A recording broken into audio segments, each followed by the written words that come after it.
So let's start with approval of the agenda. Just have one late item, which is thank you, Ed, for these notes, which would be under 7.1. Yeah, health and wellness. Yeah. Thank you, Ed. So we approve the agenda. Motion to approve. Maureen, and second by Wolfgang, in favor. Okay, there we go. Our minutes. So I guess by email we had the last. What do we have? We're doing the September 13th minutes first, and then we have our October 11th minutes.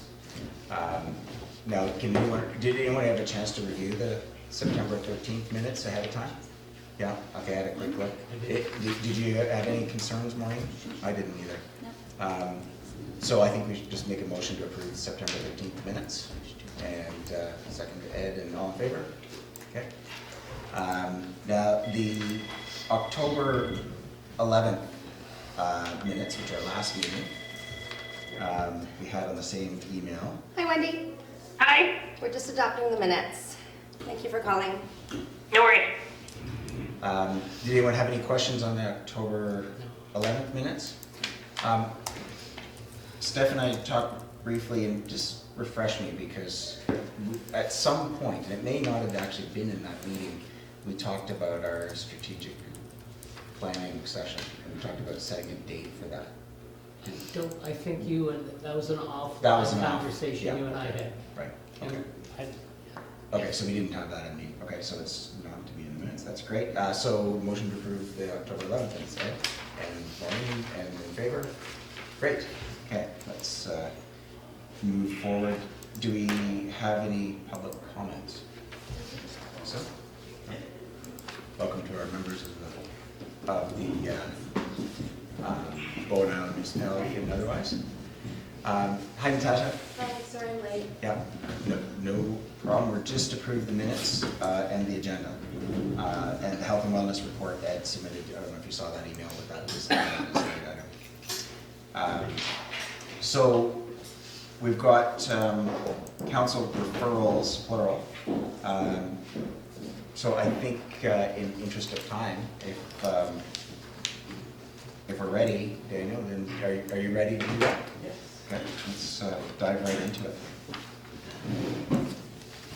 I noticed that the first one for 375 Cardena, the staff report is actually a link to the Gardner, the next item.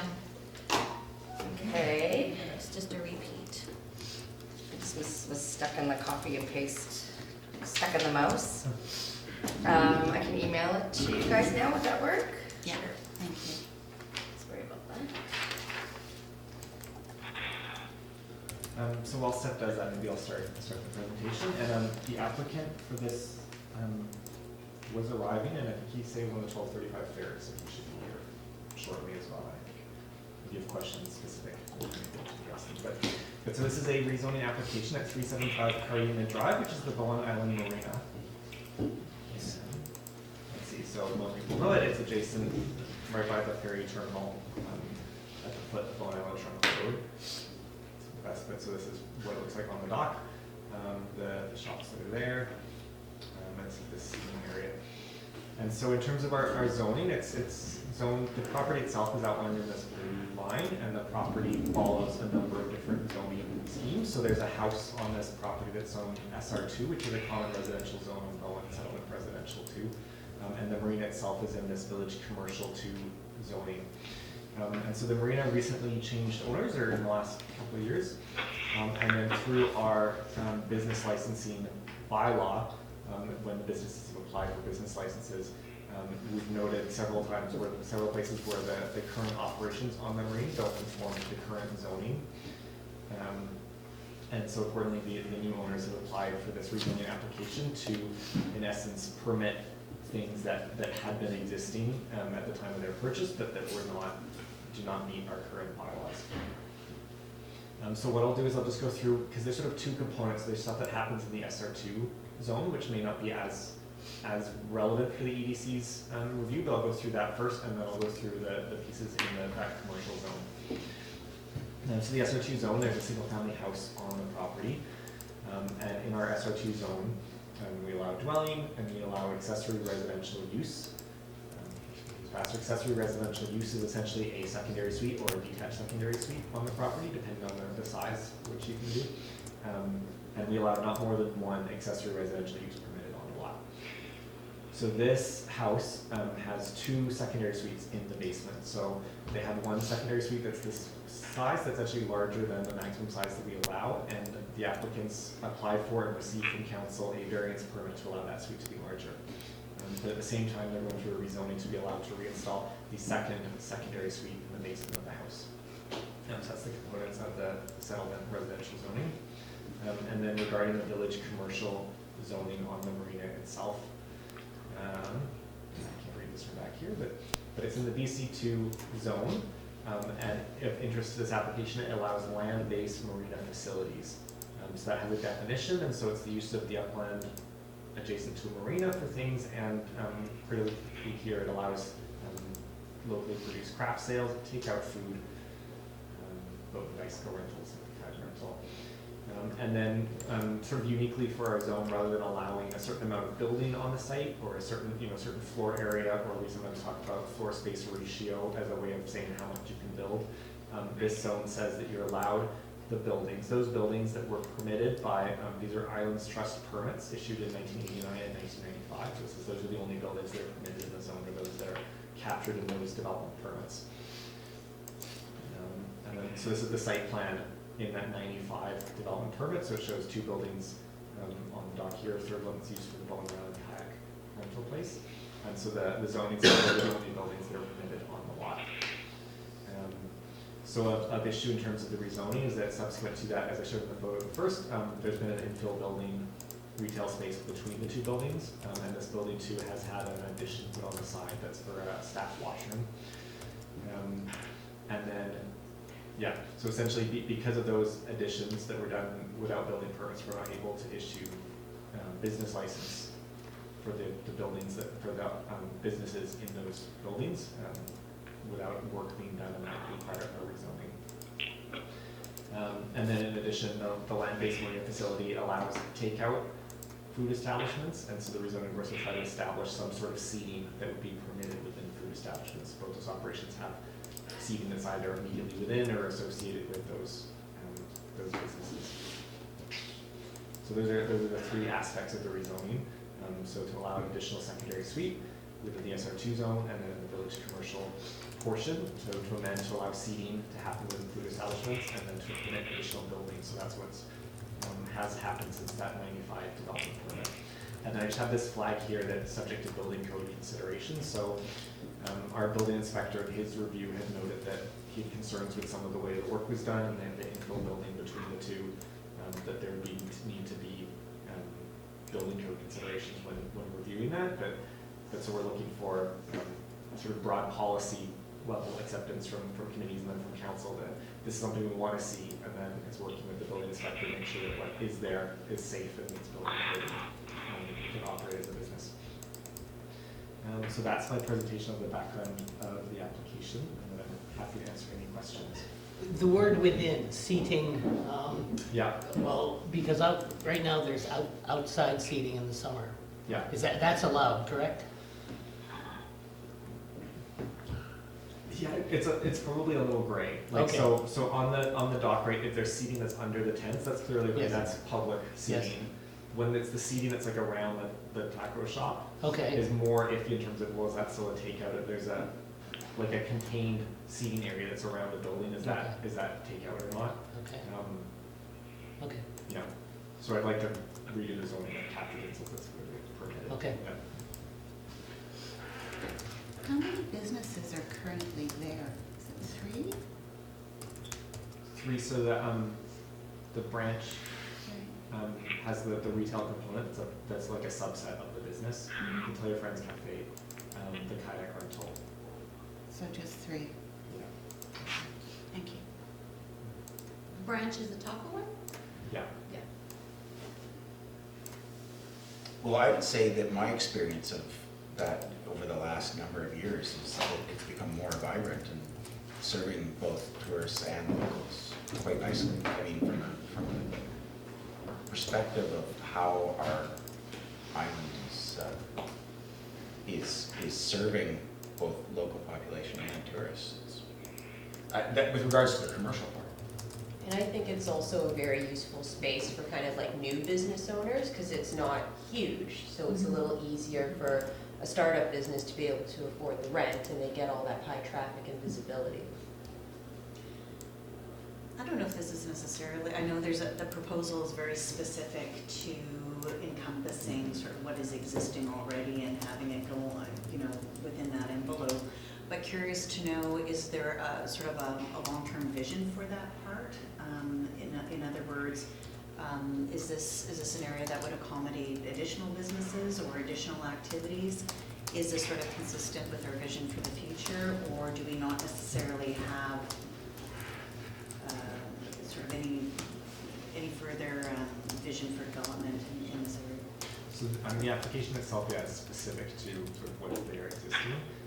The applicant is here too, and I don't know if you supposed to hear directly from them about any future plans. I would be interested in hearing that. At council, we didn't have an Yeah. opportunity Yeah. because we focused on just what was there, and there was a lot of other business, but I'd be keen to know more about it. Sure.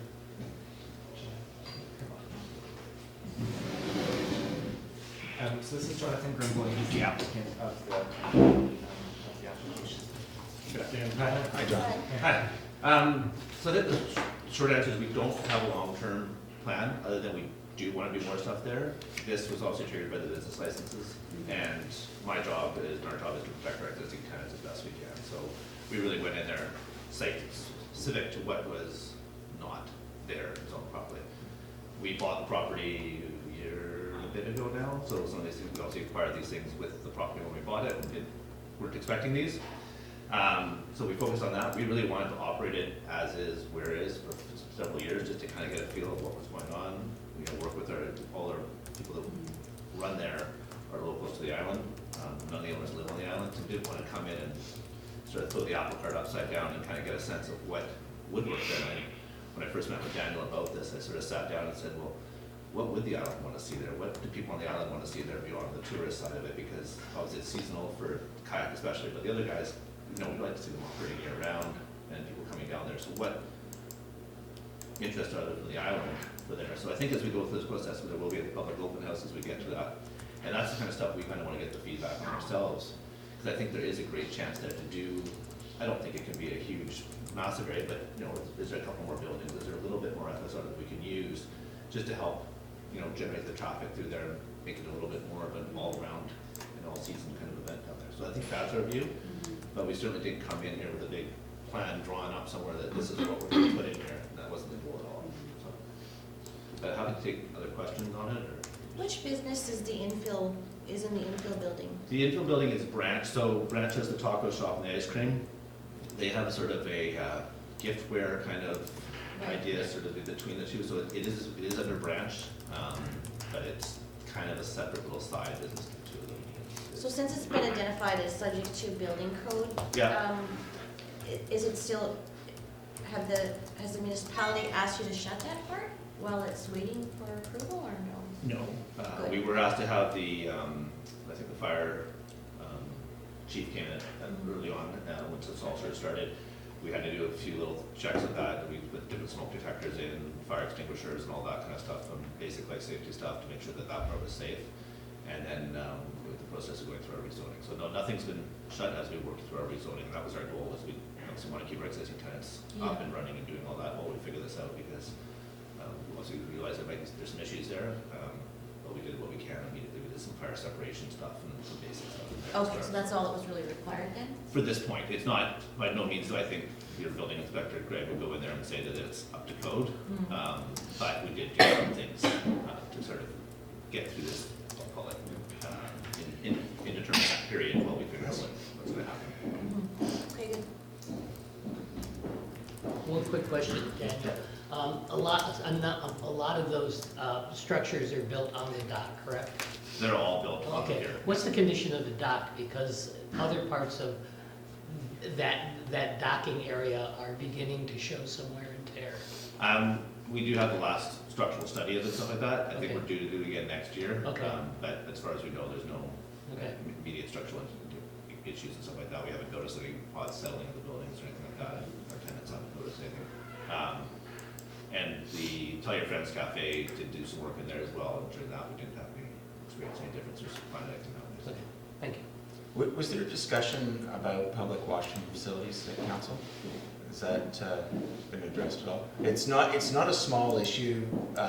We seem to have spent quite a bit of time in this committee talking about public washroom facilities, and it's been driven by businesses in the Cove area. Okay. And just, if you're not familiar with it, the discussion basically goes around summertime visitors, whether they're guests of residents or coming into the Cove, or tourists not able to find proper washroom facilities in the Cove. You're quite close to the BC Ferries washroom. But I do know that at least in situations that I've been anecdotally involved with, in renovations and commercial restaurants, washrooms do tend to be an issue, especially when you start having seating, and you're talking about seating. So have you guys had that discussion at all, or? We haven't. The pier is on the municipal main sewer line, so it is tied already into that. The existing washroom facilities there. I don't know. I'll see with a bit more FSR, we could, we have to add the washroom component to it and stuff like that. We do have the one, they say that one extension does have a washroom in there. We did open it up to the public. It's not just for staff as much anymore. It was in the past years when we had it. Or this past summer, we did open it up. Yeah. But I think more washrooms would be Where required. is that washroom? Kind of, you can see the life ring on the very far right. It's kind of around to the right. It's kind of on it's a side entrance off the northeast corner of the building. Kind of facing the kayak shop. Exactly. Yeah, I'm imagining. Doesn't leave this room. Yeah. I understand that, I think that this application is being made in light of just bringing into conformity what's there, and it's been working the way it's been working, which seems to be quite well. But I do think that, because we asked a question about the future, that in the future, that the public washrooms facilities is something that council probably should be talking about when they get rezoning applications, especially down in the Cove. Thank you. Any other comments for Daniel or Jonathan? I don't see it being a very complicated application at all. I mean, it's just really affirming what's there. That was an initial goal of it, and Yeah. I'd say we'd like to get the feedback of what people would like to see there in the future, whether that could be partly addressed in this, like, if washrooms are a concern, as part of this rezoning, can we get a little FSR to, maybe our first focus is having some washrooms. And then, down the road, we could come back with another rezoning application to a bigger thing, or people would rather see the whole thing visited now. We can explore it further now. But we're really quite flexible and quite open to what happens here, and we're excited for it. We think it was an interesting piece of property with the dual zoning, and it was a chance that we could do this, and it's a group of Vancouver people, and West Vancouver people, most of them are voters, bought it, and we're keen to do something that's interesting and exciting. I think sorry. Could I just ask, how much FSR is still available, or is it maxed out? It's zero, if I understand correctly. It's a 1 FSR for the site, for the commercial site, but because we're limited to the 3 buildings, we're limited to the 3 buildings. Got it, okay. So if the 3 building limitation was removed, it would be a 1 FSR. Okay, thanks. I'm in favor of doing whatever you can there to make it more vibrant throughout the winter, for sure. Yeah, it's a beautiful, it's a really, it's a nice space, and it'd be good to have it. Some sort of More little gazebo utilized. with heated seatings in there, you don't really have like an outdoor usable patio space ongoing. No, and Zach from Tell Your Friends would like to stay open. He was hoping to stay open. He's gonna try. I think he's away for a few weeks on holidays, but he's gonna open up again at the end of November to sort of see what it's like for him and stuff like that. He's not exactly sure. Whereas Branch and the top of the guys are gonna shut down for winter time this year at least. Oh, they are, right? Yeah. Okay. I understand the reason for the application to bring it up to whatever conformity. Yep. I see it with some regret that it's not more ambitious. Again, we've been, want to be cautious with what we do over here. We don't want to come in and try to, like I said, we want to kind of work with what's going on around here and see how it's right there. We wouldn't have been doing this if we didn't know it. We would have run it for a couple of years just as is. We thought we got, basically we took it over, our branch changed hands of ownership. Toddy Friends Cafe changed, it used to be my Lime and Moon Pie Company. It changed hands quite quickly on us as well, right when we took it over. We didn't really know Zach and Renee and Tim and his wife who run the branch side of it, so we wanted to see how they're gonna operate. Like, it was just too many things trying to change right at once there, that we didn't want to come in with a more ambitious thing, and this time let it work with Daniel and make sure that we could help these people and make sure the business were there. I mean, I think from what I saw the times I was over there, some of the branch, you know, they had a really nice business there, lots of interested people coming down there, you know, tourists and locals, and, you know, Tim opened a little bit later, but it seemed again, you know, a nice place to wait and be part of it. So I think we'd like to be more ambitious, but we also don't want to come across as being, you know, really aggressive and not knowing what the other really wants and wants to see from there. Cautiously ambitious. Yeah, cautiously ambitious, that's a good way of putting it. Thank you. Great. Well, and one point to that would be Helen Platts, who's now hired by the municipality to write our community economic development plan, is going to be in the process of writing our plan, which is over 2 years. Is going to be engaging with different sectors and business groups. So I encourage you, as she does, go through that process to also engage with her. Her thoughts are. So unless we have other discussion, I think we already have a recommendation written in our agenda. The Economic Development Committee recommend that council proceed with rezoning application for 375 Cardena Drive. I've got a couple notes, And we add the notes. or two. Okay. Proceed with the following comments: that increased FSR be considered to enable installation of a public washroom. That vibrancy in the winter season is encouraged, for example, installation of a heated patio. Is that too specific? Yeah. Too specific? Or Probably maybe for sort of, later, Hmm? maybe for later, Yeah. yeah. or maybe, for simplicity's sake, maybe increased FSR for a public washroom as well as maybe future development.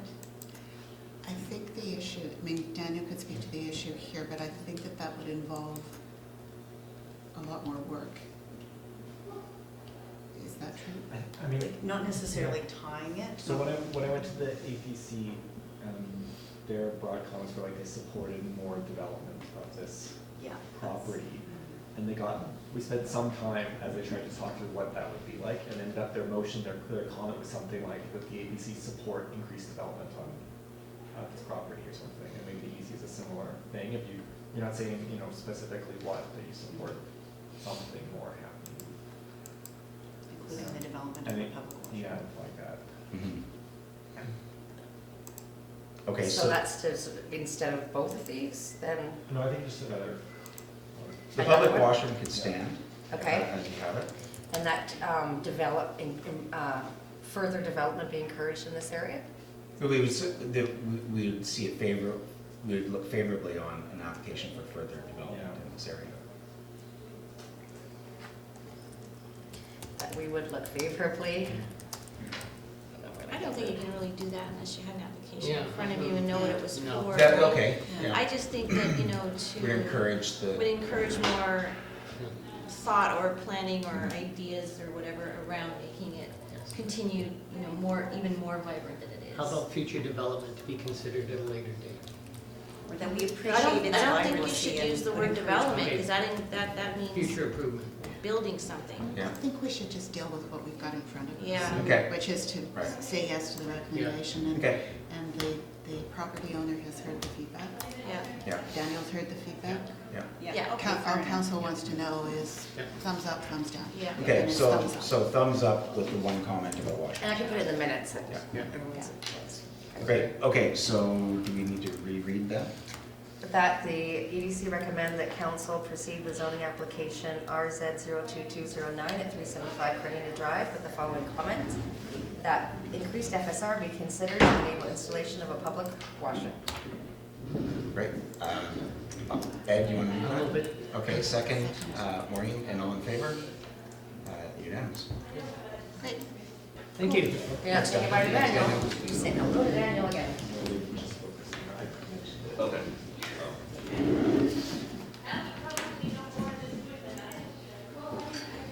Such a nice site. It is. It is, isn't it? Yeah. And it's nice when you get off the ferry in the summer that there's stuff going on there. Okay, Daniel, do you want to start with the next 720 Gardner Lane? Okay, so this one is an application to amend our land use bylaw and our official community plan, and it's about a retreat center at 720 Gardner Lane. So this it's not very helpful in terms of knowing where it is, but 720 Gardner Lane is right after you pass the building center and you turn to go around Meadowbrook Corner. If you instead turn right and go down Gardner Lane, is the little line that goes down there, and it's a 20-acre property in the middle of the line. So in our OCPs, and so here again, you see the main road comes and does this jogging, Adam, and it said you'd come this way. Or if you went up Buchanan Road, you would just touch the other corner of the property. So in our official community plan, it's designated as rural residential. In our land use bylaw, it's got the split zone of that. A portion of it is zoned rural residential 2, and the balance rural residential 3. But both zones have the same uses allowed in them. The difference is just the minimum lot size if you were to subdivide them. So they allow, like all our rural zones, dwelling, agriculture, horticulture, domestic agriculture, staple cattle. So what the application is to rezone the RR2 portion of the lot to be rural commercial to retreat centers. That's our retreat center zoning.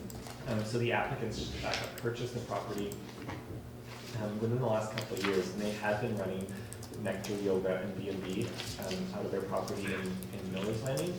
They relocated here to give their business more room to grow. So since they moved, they've built a dwelling and they've built guest rooms to the maximum that's allowed within our bed and breakfast zoning.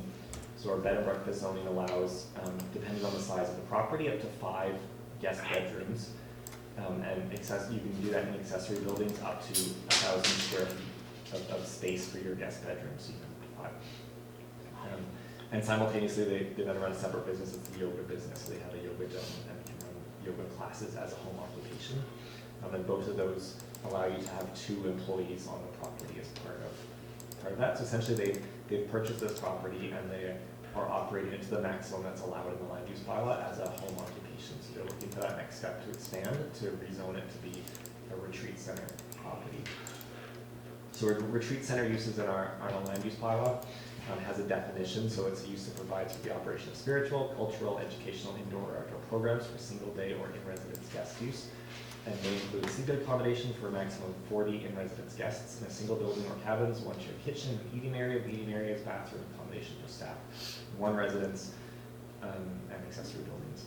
And so this RC2 zone, the retreat center zone, further regulates a maximum of 20 guest bedrooms, 40 in-residence guests. So the application is straightforward to rezone that portion of the property to be RC2, so the retreat center zone. And the application would then leave the remainder of the RR3 zone unchanged, and we'll just be looking at changing that quadrant. Yeah, so that's what we have as the application. Open up for questions. I'm just curious, during the consultation phase, what sort of comments came back from the surrounding neighbors? So we haven't gone to neighbors, so we introduced this to council, I think in September. It got referred to a number of committees, so it got referred to the housing, and it got referred to the advisory planning commission movement, it got referred to the parks and trails, and Greenways advisory committee in relation to the application has a proposed trail here, and the parks and trails is going to look at a park dedication around the creek portion, and they have a site visit scheduled for November 8th. So when we collect all the community comment, we'll come back to council for a first reading, and then as part of following that step will be have the applicant hold an open house. Okay. Yeah.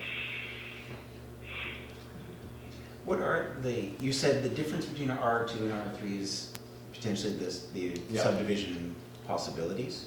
What are the subdivision possibilities for those two? While I look it up, I'll tell you that the RR3 portion is such that it could be divided into two properties.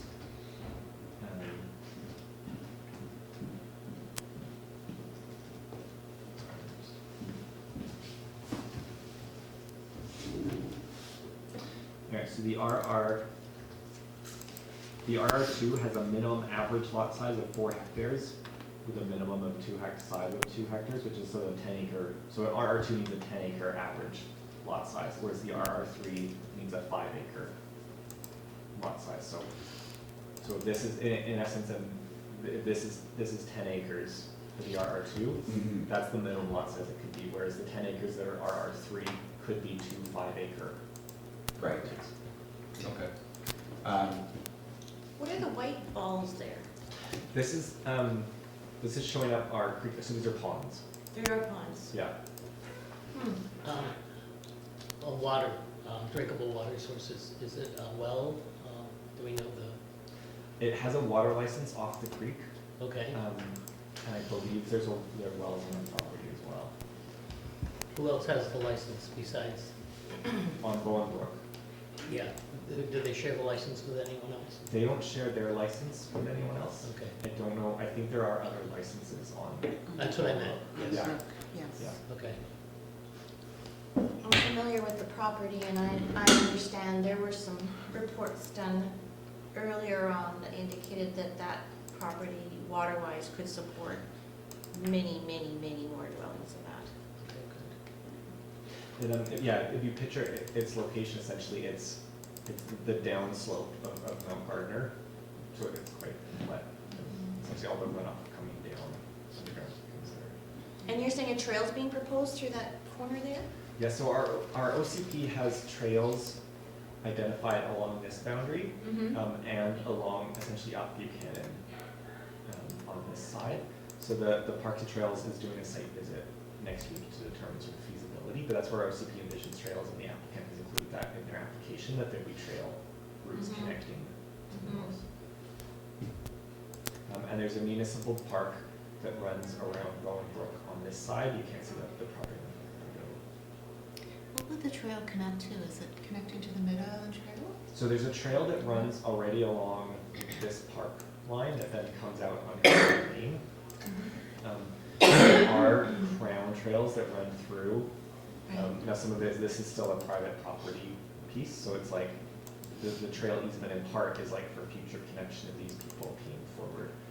Or it would be up Buchanan to touch, you'd then touch crown land to connect to the crown land trails. Well, I think from my awareness, and just feedback from our last business engagement session, although it wasn't specifically about yoga and retreat centers, it seems that there's a need for this, that it supports the kind of vision we've been talking about for community economic development on Bowen Island. So I think, because it is early stages and there's a lot of review to be done, I mean, from our perspective, would we support, a center like this?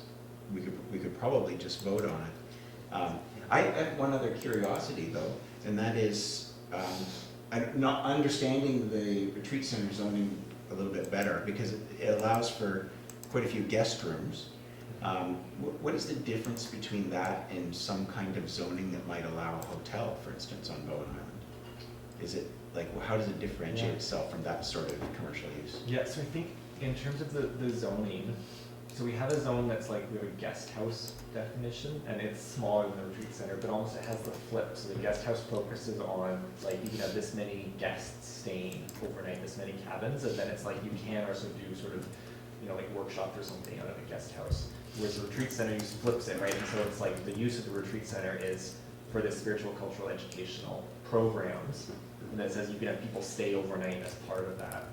So the focus is on, the program that you're doing with people staying there as a side thing of that. Saying, okay, if you're coming to do a yoga retreat, you're probably gonna have to stay overnight as part of that. You don't just have to be. So if somebody then you know, if somebody were to build a retreat center and then sell it, and the new person says, well, I'm not gonna offer anything, I'm just gonna have people stay overnight. You know, a certain point where you say, well, you took the scale, you're not following your use, you have to be doing something that people are coming to stay overnight for. Not just to stay. So perhaps a comment to council then we could add would be that we view this as aligning with destination tourism. Is that the right word? Year-round. Year-round Yes. destination tourism and the objectives, you know, and maybe, do you have any comments to? No, we fully support this, Yeah. just application, I'm sure they will review this, because it's a nice, you know, city, it would be a real addition to that, a real benefit, yeah. And remember Helen Platts Johnson saying that ecotourism and health and wellness are the two biggest growing industries on Bowen Island. And many a times how there has been something raised that we don't have gathering spaces that don't center around alcohol and food. Can I just ask if the, if this requested zoning change is what the applicant is actually, how do I phrase this? Are we fitting the request into what exists, like, you know what I mean, a certain kind of zoning? Is what they really want to do there going to be accomplished by this particular zoning? Or is there something that, you know, doesn't actually exist? Like, are they picking that because Because that's it's the the best fit. closest to it? Or Yeah. is there something more or different that they would ideally want?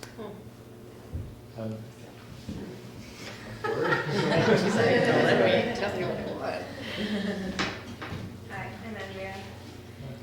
My husband isn't here today, but I'm speaking on behalf of both of us. We picked this zoning because this was created for Xenia, actually, and it does generally fit what we want to do. Without going through so many more hurdles and hoops and changing actual zoning, this seems to be the best path forward, if that answers your question. What are you not able to do that you would want to do?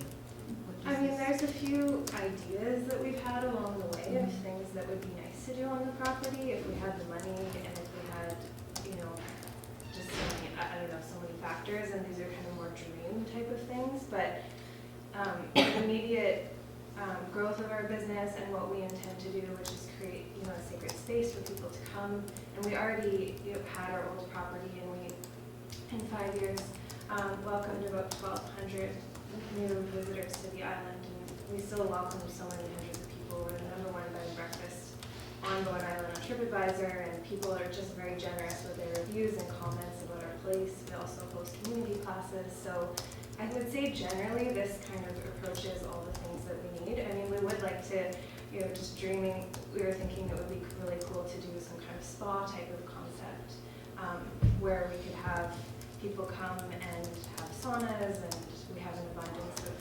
fresh water that comes out of an aquifer on the property, and do something like that. But again, these are just more dreams, and it's not necessarily relevant to what we need to do at the moment, so that's something that we can think about in the future.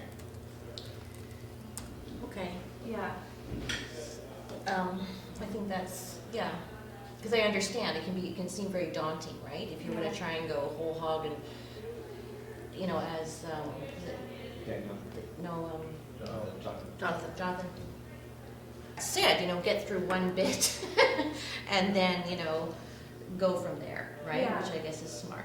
I just wanted to make sure there's, you know, you weren't sort of being squeezed into something that again wasn't going to be quite, because I really think your business is fantastic, and it's Thank you. all the business outreach meetings we've done has sort of indicated a big, you know, if you're going to expand economic activity on Bowen, this kind of business is a good fit, right? Yeah. It doesn't, it benefits the island. But I'm also curious about I know the lower part of that property had a stand of alders. And my understanding is that the soil there, because of, you know, they've just been let to grow, would be like so rich Yeah. and a perfect place for like a really big garden. But Say again? Yeah. For a very big garden? Yes, Like a like- community garden? well, yeah. Okay. Well, I Anyways, would love that, because I don't want to make. just an idea. Yeah. But I do understand that that is like, if you sold off the money from taking those alders down, Yeah. you might do something there really interesting with the community, because it's supposed to be fantastic soil. Yeah, there is a riparian zone around all those ponds, so most of the alders we can't actually touch. And also along the stream, so we have to work within that, and we want to keep it as natural as possible, but there are some nice areas on the property that we have contemplated the idea of having, a beautiful garden that people can contribute to, because Keep it retreat center. yeah, and eventually use that to Yeah. nourish our guests, but also have it as a community project. And I know that there's other places on the island doing that as well, but there's no shortage of people who want to have a garden and maybe don't have the land to do it. Great. Okay, Ed and then Maureen. Everything I've heard, this speaks to all the research a lot of the research that's been done over the last 3 or 4 years on this island about quiet spaces, this notion of actually this, in some instances, people describe this as a healing place. So it speaks very clearly to that. Yeah. I'm trying to get a fix on the configuration of the buildings. So this offers quite a lot of latitude. You could have a really very, very big building with 20 bedrooms and all of the additional things that you need, the kitchen and the eating area and meeting areas.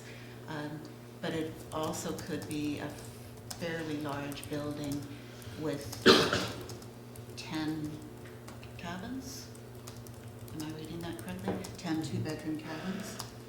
Do you have a sense at this point of which direction you're leaning in as far as the configuration of the buildings? Well, at the moment, we have one primary residence, which is our own, and then we have 3 cottages and 4 accessory buildings. And our plan is to convert the accessory buildings into guest accommodation and use the cottages, and then convert our dwelling actually into the main gathering space, and eventually we would build on the other RR3 that you saw that's zoned as, so build a dwelling up there eventually, which has its own issues because there's actually not access right now off Buchanan, but that's kind of our goal is, so it's actually somewhat built to what we need at the moment, because we're not able to use the buildings currently to their full capacity because of the zoning. Yeah. Okay, so you're starting from where you are and building up rather than raising something and putting in a development. Yeah. Yeah. Okay, thank you. Good, okay, so shall we make our vote on the recommendation then? So the recommended that you want me to read it? Steph? Sure. You want to read it? Okay, the Economic Development Committee recommend that council proceed with the rezoning application RZ03 2019 at 728 Gardner Lane. And The only comment I had was it aligns with year-round destination tourism, particularly regarding ecotourism and health and wellness as growth industries on Bowen Island. yeah, good, Yes. I think so. Who wants to move that? Natasha, and second, Vaughn? Okay, all in favor? Unanimous? Here we go. Thank you. Thanks for coming and talking to us.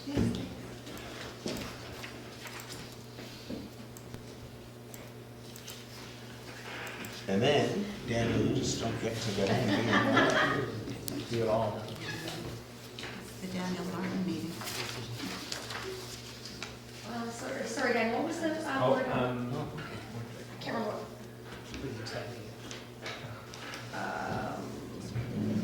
Had it. The same as the housing one? No, EDC, business license update.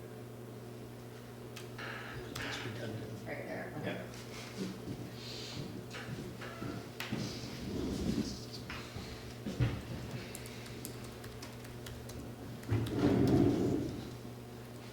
Alright, so this is a report that I gave to the council at their September 9th meeting. So it was when we started our business license program, we committed to providing council an update halfway through the year. So this is the updates that I provided to council, which has been referred to the CDC for comment. Alright, so just by way of background, so October of last year, council adopted the business license bylaw. So at that point, council directed staff to report in September 2019 as to the effectiveness of the business license program with any proposed adjustments to inform 2020. So this is small, and this is as of August 15th. But as of that date, we had 293 applications. We'd issued 227 business licenses. And then I gave a breakdown at that point of why, which ones hadn't been issued and for what reasons. And so you see in the report I talk about the prime numbers being fire inspection and issues with occupancy, building inspections, or as we've seen today, issues with zoning changes. So like the Bowen Island Marina, something was flagged in terms of both occupancy and zoning changes that are necessary. And so in that August, or in that September summary, it said we still continued to contact businesses who we are aware of, who are on various listservs that we contact to say you need a business license, and sometimes they contact and say we're no longer operating or we're not on Bowen, but there's about 190 contacts that we've identified that they may require a business license. And so this is as of today when I just did the check. We're up to 347 applications. We've issued 284 business licenses. And then our permit revenue number, we've received 18,100 in permit revenue. So this is as of August 15th. Again, we have 13,000, so we've done more on this. This was a bit of my work in that September report, trying to estimate, okay, what would our year-end revenue be? As I said, if all the applications at that point that we've received their licenses, would be about $25,000 revenue by year end. Our applications are now up, so like the same analysis now is probably closer to that 30,000 if all those applications receive licenses by the end of the year. And that was our estimate at the start of the year was $30,000 in revenue. So we are at the very least we're on track to be close to that number, which is always encouraging. Staff priority allow online payments especially for 2020 renewals. It's still a bit of a challenge working with finance and how we handle the payments, and it may end up being a situation like with I think your water bills, you can pay online, but there's one payment we accept online, but through a third party, so that the essentially the credit card payments go you pay on top of that. So it's like we have the choice of renewing online, not having to come in, but you get charged the whatever percent the credit card's going to be charged. And then we've hired a contractor to develop an online registry. It's now as of today, we haven't launched the public page, but staff have been working in seeing the internal page, which would essentially be a registry of business licenses, so somebody could check on our website and say, oh, I'm curious if there's who's available, who does whatever it is on Bowen. I can look online. These are licensed businesses. In terms of review of applications, so we found at various points, so the fire department does conduct annual checks of businesses, of public businesses, and so we've been working to incorporate that into our business license issuing, and at times there's been a lag there. And what we're looking at doing in 2020 for renewals is that the renewal itself won't be contingent on the fire inspection, but it's like you'll get renewed for 2020, and at some point in 2020 the fire department will inspect and they'll inform us that you're good, and then then you can get renewed again for 2021 versus if you fail your fire inspection, then you won't get renewed until you get cleared. And generally what we found is businesses on Bowen are generally pretty good, and it's mostly concerns about like will your fire extinguishers present, making sure your fire exits are clear, you have this appropriate smoke alarms. And the other thing that we found on Bowen in terms of checking occupancy of buildings is that it's time consuming, can result in renovations for people they didn't know they would have. So up till now on Bowen, you built a building, there's sort of no further checks on what you do with it, and suddenly now there is. So something we see a lot is like people who move into a property that has an outbuilding that maybe was built as a workshop or a shed or something, and people converting it into now a bed and breakfast. And up till now, there's no checks on that. It's just you can just do it and whatever was fair game. And now when they come for their business license and we say, well, that was built as a workshop, how do we know it's safe for people to sleep in? Because there's people like sleeping in a building.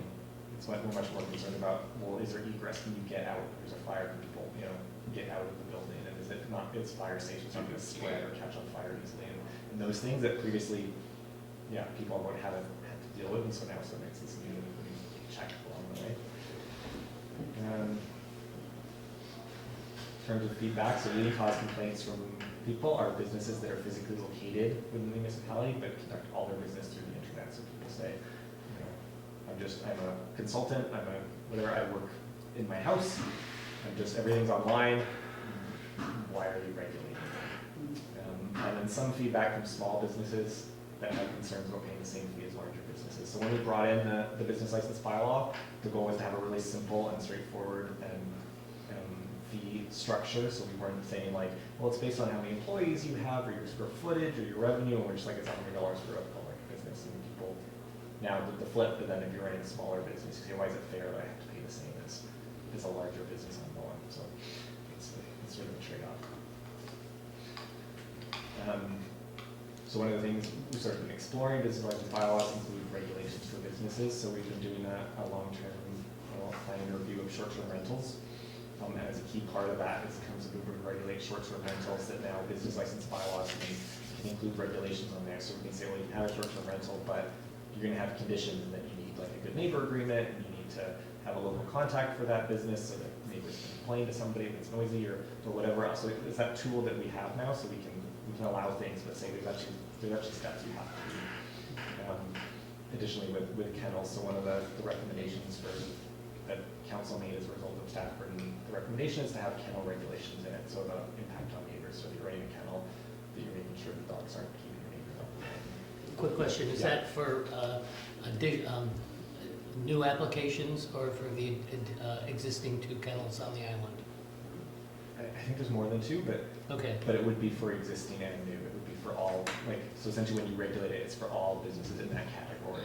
You have to meet the. So if someone's been doing, let's say, a kennel business for 10 years, and it could possibly be shut down? Possibly, like in theory, yes. I mean, part of our review of drafting it is to check out the new, like the existing kennel businesses, especially ones that, haven't been getting complaints and saying, what threshold do you use or how are you operating, to then when we bring in the bylaw that says, okay, these are sort of best practice, and if you're already meeting them, that you won't be impacted. Would regulations for the kennels would there be any that related to anything other than noise? Or is that just what you're exploring at this point? I think exploring, we pulled a whole bunch of different kennel bylaws, and basically a lot of them have sort of standard animal wellness regulations. They point to best practice and say, okay, you're making sure that you're running it in a humane way. I guess waste and water would be the big concerns. Yeah. You gotta clean those kennels, you gotta give all the animals water. Yeah. Well, yeah, I mean, I had that same thought, both short-term rentals and kennels, sort of what was raised was noise or disturbing neighbors, but I can't help but to wonder, isn't that already covered off in other bylaws in terms of noise restrictions or? It's not linked in the same way, and it's more generic. So we do have a noise bylaw, which is essentially you can't make noise that impacts your neighbors. Enforcing it, I think a bylaw department finds is always a challenge, and it essentially results in a warning. And this would be more directly to say, okay, if you're going to be licensed, you have to do these things. So some of it is short-term rental. Right now, we'll want to, I'm paying for it, but if you're operating a party house and neighbors complain to us, well, when we're not operating, it's the bylaw's not there. So we would get the noise complaint, and then we'll, the next business day we'll follow up with the owner, and potentially they would get fined. But this would be about having a contact that you can call somebody in the middle of the night and say, there's a party, you can show up on site and shut it down. So how do you define short-term rental? So it's overnight. Oh my God, Well, communication welcome. pieces coming up. It's overnight accommodation, and in particular, sort of a nesting concept, but in particular, it's of a dwelling where you're not the operator. So it's because I've used it here, it's different than bed and breakfast. So we allow bed and breakfast when you're the resident and you rent out guest cabins or guest rooms. Sorry, I'm just trying to, because I know it can be, to your point, that maybe a short-term rental could be for a month, but can a short-term rental be for a weekend once a year? Are you actually asking for people to register a business if they rent out, say, their house for 1 week a year or 1 weekend a year? That would, so that would be a business that you would get a business license for. So same They with. just won't do it. I think they just probably Well, wouldn't yeah, do like it. this, I It was think it's seriously for a getting- week a year. I was gonna say, this is where the balance between, you wanna have, you know, we do wanna have a process that then reflects economic development, like how vibrant our economy is, and how, like for statistical reasons too, Yep. like, how many residents are using their dwelling for a short-term rental for revenue, blah, blah, blah. At the same time, if it's overly administrative or burdensome or, Apparently unfair. or, yeah, like if it's just overkill, I, first of all, you're not gonna have the same level of engagement, and second of all, really for what purpose, you know? It doesn't really, at the end, matter. I think all of those concerns get captured in the review of short-term rental regulations that's going on concurrently Right. with this. And I think this is just more a matter of, should we be, thinking about the additional regulations for these two areas? I mean, Do we I have a don't- sense of how much the whole process, business licensing has cost the municipality? Not that I prepared for this one. I know we were working to pull to like identify business licensing costs to be able to report to council, but so not that I prepared for this.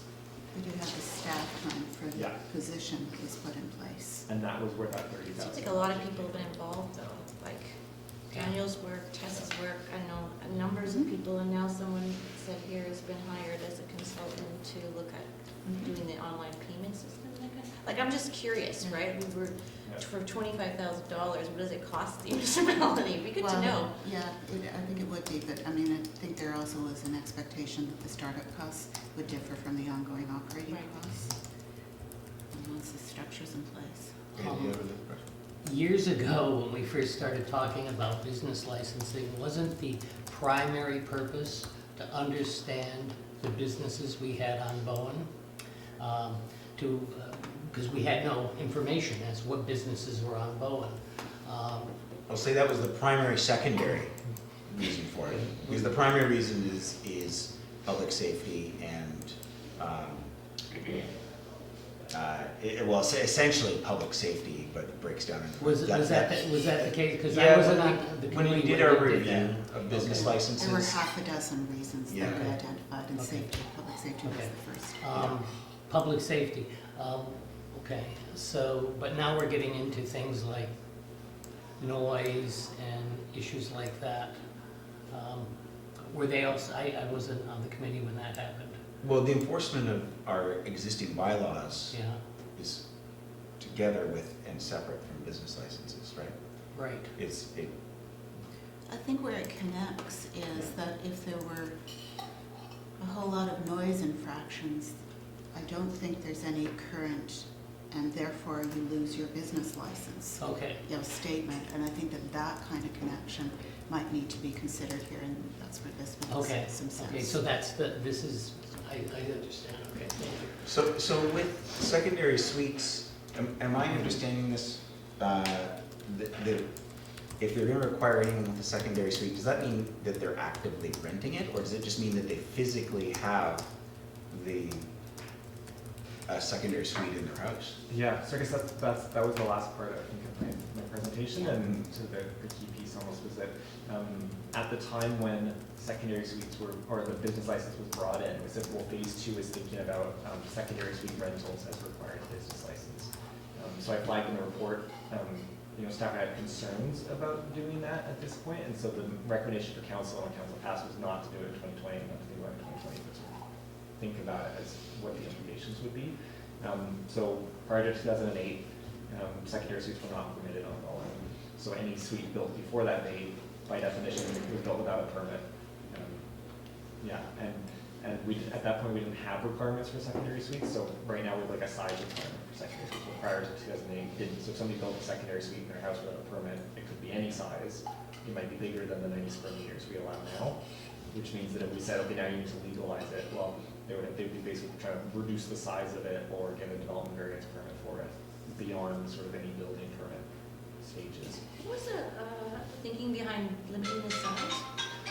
It's a standard size across BC, and in part it's because the BC building code, if you meet that 90 square meter and the 40% of the gross floor area, you have lesser building code requirements, you need lesser fire separation and stuff like that, and as a result, many municipalities just adopt that as like the standard size.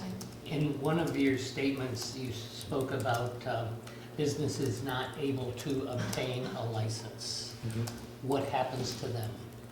Some of these businesses could be on Bowen for 20, 25 years. What happens to them? So I mean, the Bowen Island Marina, for example, like those businesses were not able to obtain a license. Yeah. So they applied for rezoning.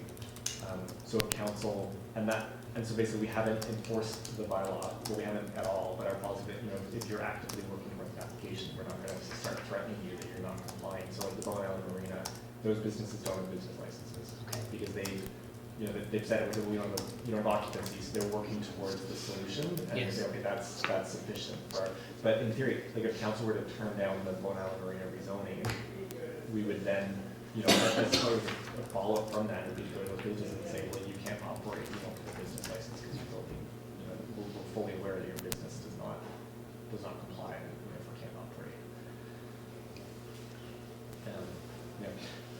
Are we I understand that we're being asked for an opinion on whether a secondary suite should require a business license in this section here, and you're just giving us the sort of Yeah, I'm giving overview. the full overview for your Right. knowledge, But we're not really specific- being asked to comment on every part of it, it's just No.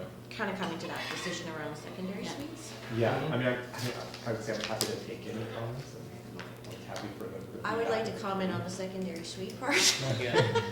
Well, Daniel's got his presentation. I know, sorry, are you done? Oh, No, Okay, let's go. well, maybe what else I had, enforcement.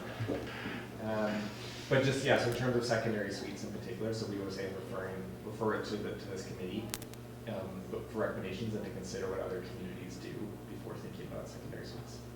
And part of the concern is that by requiring the licenses, are we then, is there a certain percent of secondary suites that would essentially choose to shut down the suite rather than comply with the license? Do you know if there is any precedent for that at all, anywhere, For requiring or for not requiring? for requirement? Yes. Yeah. Well, we were just this morning at the Housing Advisory Committee talking about it, and when I was just quickly, for example, Delta requires secondary business licenses. City of Vancouver requires it unless you're renting to a family member, which it doesn't. And conceptually, so for example, like the townhouses just below us, right? And the person who owns and operates them is a landlord, that's a business that would require a business license. If you were to own 3 houses on Bowen and rent them out, that's a business that you're a landlord for. So it's sort of a question of scale. So like the person who owns where I live owns the house and the suite, and they rent them both out. They don't live there, they're renting them out. So it's like they're operating it as a business. So does it change when it becomes, you're the owner and you're renting out the suite in your house?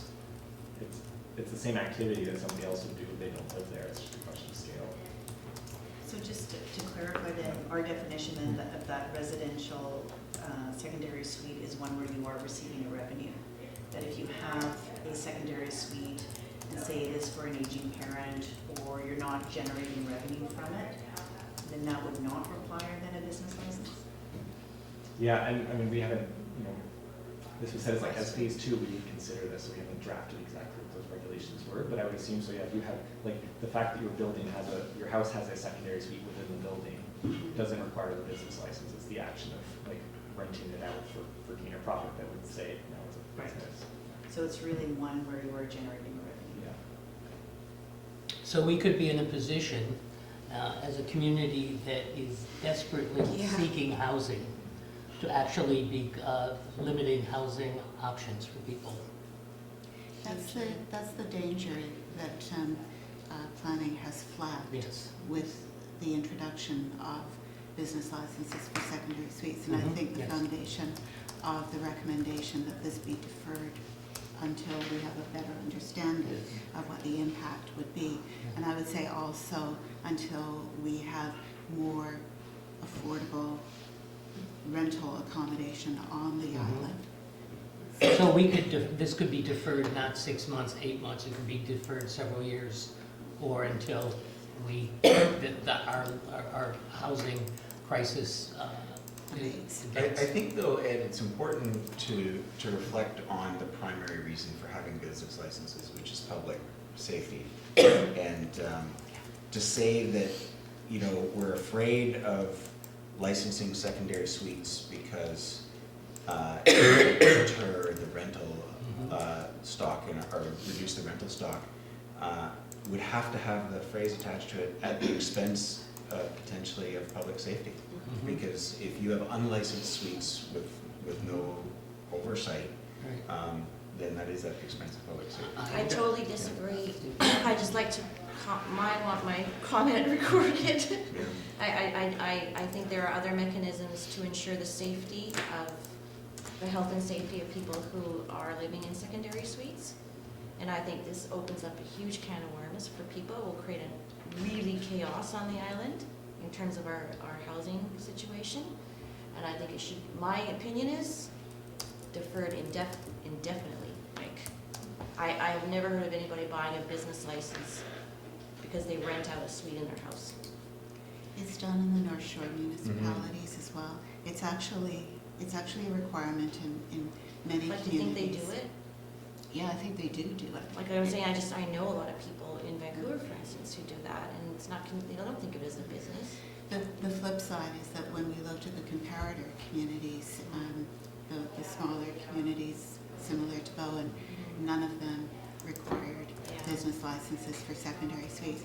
So, I mean, there's a balancing thing going on here, and it's a really delicate balance. So if the top two reasons we're doing business licenses are A, public safety, and B, to create data so that we can better plan our community and create a better and more resilient community economic plan. I don't think that doing that affects either of those things. So in other words, I don't think that us knowing how many secondary suites there are and considering, to me, that's not a business. Do you know what I mean? It's something people do to create some revenue in their lives, but it's not a business. It doesn't help us in terms of, I can't see how that would impact our plan. If the data were valuable, That's what I'm can saying. you see as an alternative way of getting the data other than business licensing? Sure. Well, if But you're I don't getting a see how that permit- data would be valuable. I think if we're looking at businesses and, well, I shouldn't say that, okay, I get it, it's economic revenue coming in and that's, but I think it's more of a housing issue and a living issue than what we're kind of going for. I have to say what, I'm looking at a process for you to have a secondary suite. You are, getting a permit. You're either getting a variance and then a building permit, or you're getting a building permit. So one would think that in terms of public safety, that would be covered off. Is it built to code? Does it have the right requirements in order to make sure it's operating safely? And then also that would give you the data as well. If you're getting a permit for a secondary suite, then you have that data as well. So It gives you the data for new secondary suites. well, I suppose that's the question too, is that those that are existing that might not have had a permit, then that, I would say, is another bucket. Well, that's I what they're just- saying, that's what they flagged, right, is that would open up too many. But is the solution really getting, okay, but so you're saying the solution then is then getting a business license, so, No, do not. To waive it. no, I'm sorry, just to clarify then, like theoretically, if somebody's going to build one tomorrow and you get a permit, then that does take care of the issue of public safety and data. Then we would capture that. So we're talking about these secondary suites that don't have a permit because they're already built. And so in order to have that data and to address public safety, the solution there is getting a business license. Is that correct? And that there's no other regulatory step in terms of compliance? That essentially was my question. Could you see an alternative to a business license for secondary suites? Or is anything required at all? To achieve which thing, the health and safety part? Or To achieve the health and data? safety, Well, and the data. The irony of that, to me, is we've all lived, most of us have lived here for a while, and we've been in any number of homes that are owned that health and safety regulations would not. Yeah, it's, are would not to code. Yes. They're cottages. Yes, and they've been there for years, and if we put this kind of regulation on them, they would be considered unsafe. So this is for feedback, Yes. right? So what is the feedback that you want to give? Can I ask a question? So the health and safety is a priority on this, but then it's, if there's no revenue generated, we don't care about health and safety? Well, that was my question too. So it's like, I personally think, how can we ask for a business license if there's no revenue being generated? Like if that secondary suite is for a family member or a friend where you don't have a lease agreement, that you're not generating revenue, it would be silly then to get a business license for Well, it. then that's the recommendation. Mhm, If yeah. business licenses were implemented, they should not be required in this situation. And again, if we're saying we should apply this in order to address public safety and data, I just don't think that's the right way of doing it. I mean, I personally, my personal opinion is that we should either defer this, or we should not ask for business licenses for Well, secondary I think to Maureen's question though, we can't ignore what is the solution if it's not business licenses. I think we can. We have, there's a choice here. It says To apply or to defer? to apply or to defer. So I say defer. I think we should just vote because I think everyone has Okay. different. Yeah. Okay, so,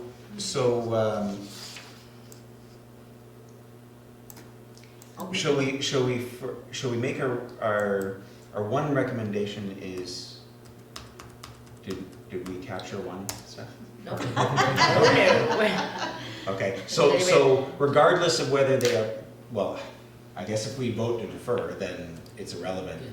But still good information, which is that we believe that in any case, business licenses should not be required for secondary suites that are not rented, that are Not generating. not generating income. That I seems think obvious to me, capturing yeah. the reasons Yes. would be really important for Daniel's report back to council. Well, you were saying, Maureen, like if you get the data, so if we want the data on secondary, let's say how many secondary suites there are, right? Mhm.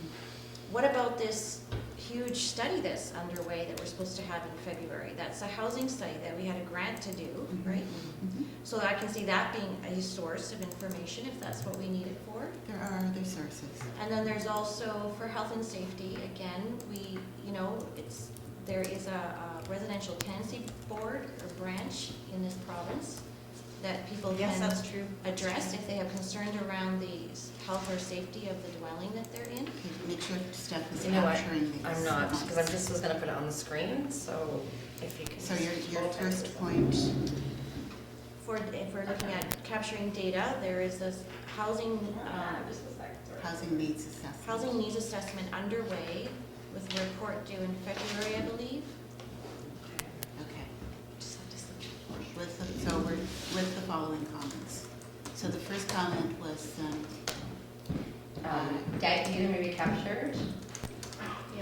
by alternative means, e.g. housing needs assessment, census, Yes. Et cetera. etc. Right. If implemented, should not be required if no revenue is raised. And on your third point, The residential tenancy act residential protects tenancy, occupant safety. I would like to add a fourth. If, Hold on, protects, you say protects? Yeah, Addresses? addresses occupant Addresses. safety. I don't know if it does, but say it does, so. It might. well, not occupation, really. just health and safety. Occupant safety? Okay, health and safety.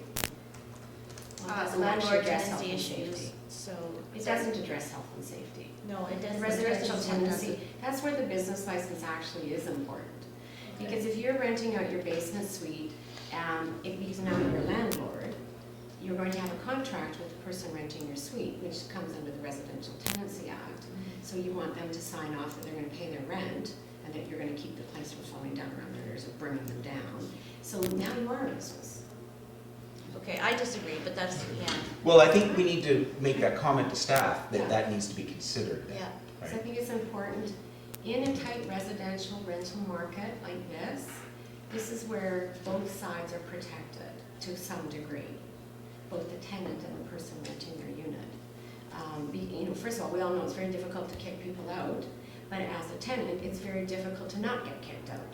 Do you know what I mean? If somebody decides, I'm gonna sell my house in 3 months, kind of, it's very tenuous when you're renting secondary suites. So maybe It's is very that, tenuous residential living. okay, so is it maybe rental agreements offer some options for Yeah. health and safety? Or just, or other means, just, I would be interested, are there precedents about secondary suites being considered a business? Yes, there are. That's in Vancouver, Is it? Yeah, quite a in few North Shore. I mean, those municipalities. are business licenses. Well, then they probably have good reason for doing that. They, So it would probably be helpful to find out what their reasons were. we did that research as part of the feasibility, and the reasons, for the most part, had to do with health and safety.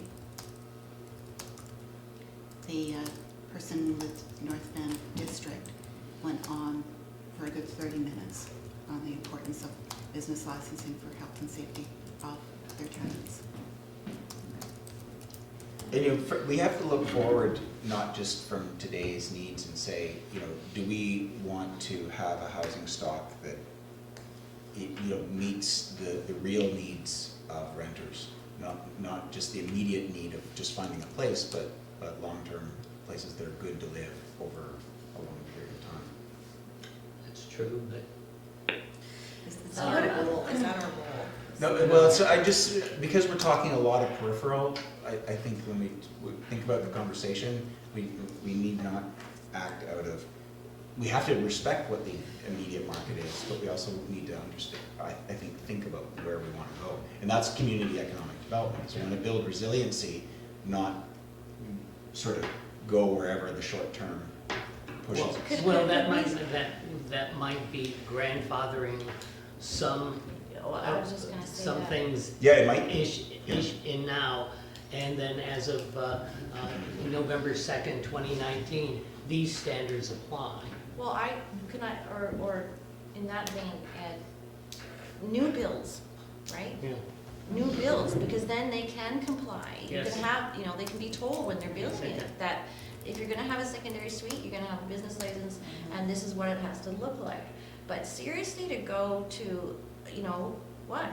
So should we, in 80% our of the- recommendations, then, we need to come up with a recommendation, then we need to move on, Okay, so. Sorry, I just put up the policy there, That our if the- terms of reference for How about referrals, this, just that for if the reminder. policy was adopted, that it would apply to new builds, I'm Well- really curious, maybe you might as know of this. the time of the adoption. You might know this, Vaughn, but all the houses that are built like way too close to the ocean now, and like you can't build in the same, like you can't build that close to the ocean. So a lot of those kind of like got grandfathered in. Is this somewhat of a similar idea?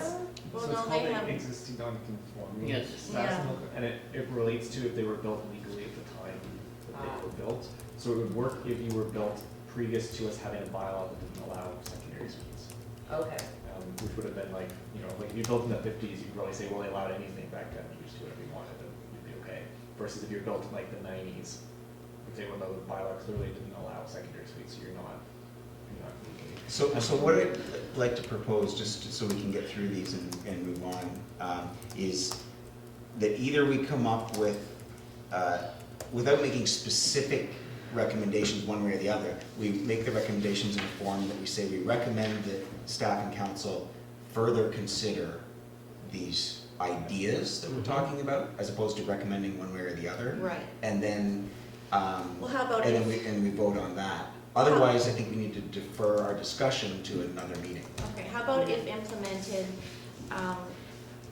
recommend that council look again at implications for the community on existing, homes, Housing stock. existing housing stock, and the issues around what to come up with that, right? And that's part of the reason why staff have recommended deferral. Right. That No, I they get are that, concerned yeah. about the impact on Yeah. existing housing stock. Yeah. Yes. Okay, then what about that we agree with that, or I don't know. I guess if we just choose defer then we are agreeing, aren't we? So did you say that staff is currently recommending defer? And so Yes. what council Yeah. done at their motion was said, direct staff to not require a business license for attached or detached secondary suites in 2020. So I was deferring it, right? Right. And then council refer the update to your committee and the housing advisory committee for comment on implementation of phase 2. So you're saying you agree with deferring it, and then you're saying if we are to implement phase 2, which is what had flagged when we originally brought the business license, phase 2 was secondary suite business licensing. So you're saying to do phase 2, before considering it, you need to think about these things. So we ever bring a report and say, okay, this is the full implications of it. we would've- I would like to have one more. If a property or a unit is deemed unsafe or whatever, that there be strategies or policies in place to help the owner move towards compliance without shutting that down. I don't know if that's, you know what I'm saying? Yeah. Like We- steps they need Yes, in order yes. to get to Yeah, code. so like, you don't get thrown out of your place, the person doesn't lose their income, and the Yeah. business is shut down. Like, you have 6 And the months to person put it living in in their place is Yes. thrown out. So is there anything like that available to homeowners? Like, like, essentially, it's a information booklet that says this is what your secondary suite, you might need to consider. Like, what, people are It's like just blissfully unaware of what they Sounds might like a need. bridge policy in Yeah. a way, Well, it's, no, it's Getting from more, illegal to legal. yeah, informational.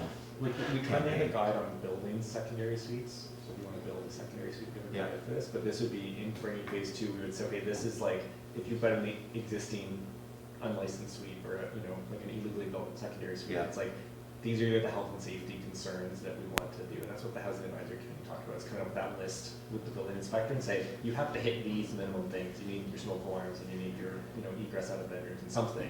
So we figure out, okay, what's the minimum for something that was built? What are we requiring? So it's like that's what we have to do. And then potentially it could mean too, we end up with like a streamlined variance process for suites that don't comply. So if you're a little too big, we said, that's okay, we have a whole box here as to how we're gonna address all these situations or something like that. Okay, right, there are lots of ideas. So can I leave that there then? Yeah. That's, Yeah. And I think it's data may be collected by alternate means. Or I'll probably edit this. Is it that First one? bullet. First bullet. Well, I think the suggestion or the recommendation should be to look to ascertain whether data can be collected from alternative means. We're making a statement that it can be. It can be. Can it? I think- Okay. Do we feel, all right. So we'll So say- what about like this committee usually talks about worker housing when we're talking about housing in an economic development lens. Does that fit anywhere in this or not? Like Might be. seasonal. Not Hopefully not. I would say not necessarily, because if you're like a business, and as part of your business, you're offering housing for work, that's captured within your business license, so. Okay. You have a license, and part of what your business does is you have staff, and that's just, Okay. Okay, rental agreements offer options for health and safety. So those 2 points kind of a little bit argumentative, right? This is where you can get data, this is where you can get rental or health and safety. I would not know how you have any control over that. Yeah, we don't have How any do you control over that. know what, if Yeah. any agreements are in place? Yeah, Yeah. I don't know I what thought we that had something safety. there about the tenancy. Rent, was it like tenant or, I think we knew it was tenancy and then Joan threw some light on that. Yes. Tenancy Act, other legislation.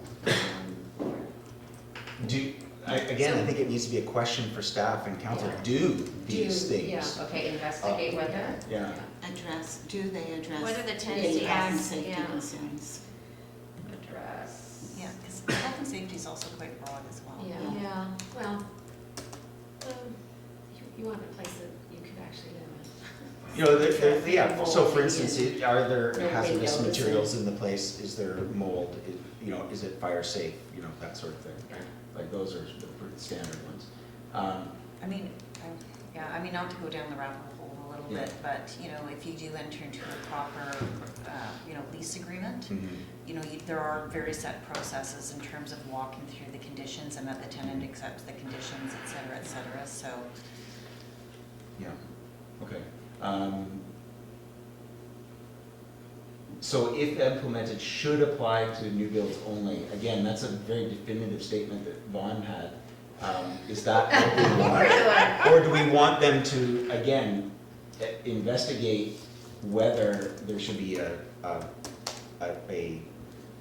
difference in the way that new builds and existing suites are treated in the.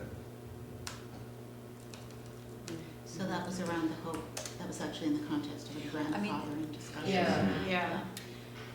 Well, I see a major discrepancy here. We are caring very much about safety and health and all those concerns about secondary suites, but we would not demand that it's for the primary suites that we have some control over that. So, are we getting in a position of being the big brother controlling everything, even if people live under one roof? Yeah. If it's just one suite, That's my feeling too. The culture of the island is gonna start feeling very overly regulated. yeah, Well, and that's- invasive And it doesn't fit with the culture here. no. No.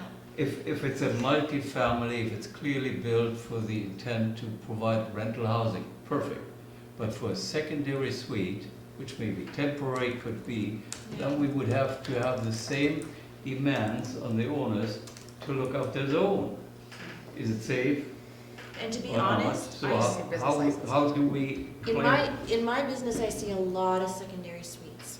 I see a lot of primary suites. Yes, I can tell you that a lot of people don't live in a very health and safe way by choice. Yeah, Okay, so you're gonna start policing. yeah. Yeah. If you don't clean your house, Really well. maybe No, a- don't look at- maybe a landlord hands God, over a I'm sparkling clean suite, Yes. and in a matter of year, it's no longer. Whose fault is that? Yeah, Do you know what I mean? And what difference does it make if it's a It could have primary both. owner It or could a have- secondary tenant? Yeah, like, I Yeah. don't know if that's really our role. So is that's, to I guess my regulate whole health point and is, I safety. see a lot of like, this could go down a very rocky road with a lot of things to consider. If we start applying a business license Why don't we add at the very beginning a statement, to something existing like, houses. why don't we add something like, the business licensing of secondary suites may constitute over-regulation of the housing stock of Bowen Island. You know, I think that's true as an overarching statement, I think we should include it. Because that's what I'm hearing Yes, no, and another thing too, I mean, Regulation of, what's the noun? of the housing stock of Bowen Island. I mean, and again, the idea that it's a business, so say I rent out my house for 1 week a year for X amount of dollars versus I rent out my house for 6 months of the year, like, you know, if I rent out my house for 1 week a year, is that really a business? I mean, that's the other thing I think too. And I think whose that speaks to business the is that? over-regulate, Is that the over-regulating. municipality's business? I would say no. Yeah, I Right. say no as well. So, Dale, doesn't that fall into the short-term rental It does. details, though? I think that question was. It'll be covered very- under that. It'll Yeah, be I covered guess under that part, And you can yeah. say over-regulation there as well. the I only- think you weren't here last. I don't necessarily think No, I that missed for it. that policy, that. but you know what I mean? Well, that speaks to, when we did the research on the business engagement back in 15 and 16, a bit of 17, the underlying narrative from Bowen businesses is the less the Noonie knows about what I do, the happier I am. And that was not said in those words, but that was the underlying narrative. So we have to keep in mind, I think you're right, that there's a culture here that we have to, if we do go this route, it has to be it has to be done very carefully. Which doesn't mean we're in favor of complete chaos, letting people do whatever they want, anywhere they No, want. but. Okay. Hot shop is licensed. Okay, so let's stick to our discussion for the rest of this for now on just the points that we're gonna have. So we've gone through all the points except for the last one. So I'm not sure about if a property is deemed unsafe. But There should be policies. Yeah, no, but I don't understand. No, what are they saying? unlicensable. Yes. Or it doesn't come up Okay, with so the I current think, codes? I think my thought was, when we're discussing this, is that the idea that, is there a way for the municipality to help homeowners understand? I think there has to be policies and procedures in place to help keep that business, if necessary, alive and viable. And this is already the approach of, I can tell, because Daniel's what you're doing with the marina, for instance, you've identified that they can't get a license and you're working with them to get to that point. So I can see that that is the Yes. approach, Yeah. which is great. But that's just saying the same thing. Yes. Okay. Yes. We don't want this to be punitive. We want this, But if we think that they shouldn't be licensed, but do we think that there is a role for the municipality to help people understand how to make conforming suites? Well, they do. They'll Yeah. tell them what they Yes. need to do to, But how would they tell them if they didn't know they were there? oh. well, Okay, Bacon if, chicken. just about if the property is turned down by the municipality, if For the, what? if a license application has been turned down by the municipality, I'm thinking about how, is there a role for the municipality to be proactive without requiring licensing? oh, I see, To in educate lieu of that. owners of Support. existing secondary suites about how to move towards maybe that's another the little the point. permitting requirements. Again, you know, this is, I don't think anything exists at this Separate. point. yeah. Okay, so maybe we don't go there now. So the property is deemed non-licensable, so possibly, okay. All right, so can we vote on to defer Yes. and with these recommendations? All in favor? Hold on, hold on. Okay, so Vaughn, we'll let you move. Okay. Just tell them to throw in a Who public. would like to second? I'll second. Ed, a second, all in favor? No, you have to. As written right there in front of us. Is that okay? Well, this was faster than the last meeting when we Yes. got into Yeah. secondary suites. Yeah. Okay. Anyone opposed? You're Yeah, opposed? I did. Okay. So Jeff can share with you after this meeting what the housing committee came up with on the same topic this morning. After. This sounds Oh, like- really? Sounds like a topic for another business engagement, which, Yeah, well, I think we need to consider that. Yeah. Yeah, absolutely. Yeah. And it will be interesting to see what the housing committee said.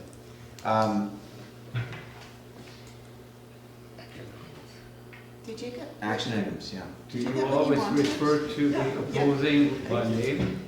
I'm sorry, but we do, but I don't think you should be afraid. I think it's No, really no, I'm cool. not afraid, but then those who are in favor should be named as well. Is everyone else on the committee? Well, no. No. This We have a is, full this committee is, in we attendance. voted to defer it. Okay, still. It's deferred it's a with our precedent, comments. huh? I don't mind to be, but then. No, I'm who just, is in I'm sure favor? you're clear on what we just, what you're, What we recommend to have it deferred. yes. Yes. So we are not approving that anyway. Right. no. So, but if they don't defer it, they may ignore that. Mhm. So it's, we are not approving that, or either deferring or not, No. not taking a position. So. Well, we're asking to defer it for now, though, at least. We're- Yeah, but In that supporting- respect, my opposition is actually wrong. I'm not, then I would oppose to defer it. So I'm in favor. Yeah. That's right, you would like them But to implement I'm- the business license for secondary suite. Oh, you're in, I would go further. I would not only suggest to defer it, I think we shouldn't do it at all. exactly, so I Yes. think So that's that's, why. I'm opposed I see. to the Okay. intent, but I'm not opposed to defer it. I No, see. I'm Okay, very much in okay. favor of So that. you were So- opposed to Okay. deferment. Can we Can say you put that that in we're a note? unanimously agree to deferment with the note of what Wolfgang just said? Okay, well, that would be another comment, right? Yeah. Or recommendation, that they never adopt Can I business just licenses point for out that- secondary suites. council, this happens all the time when you read through council minutes and you think, oh, Maureen opposed that? Why? And there's some detail in it that she didn't like.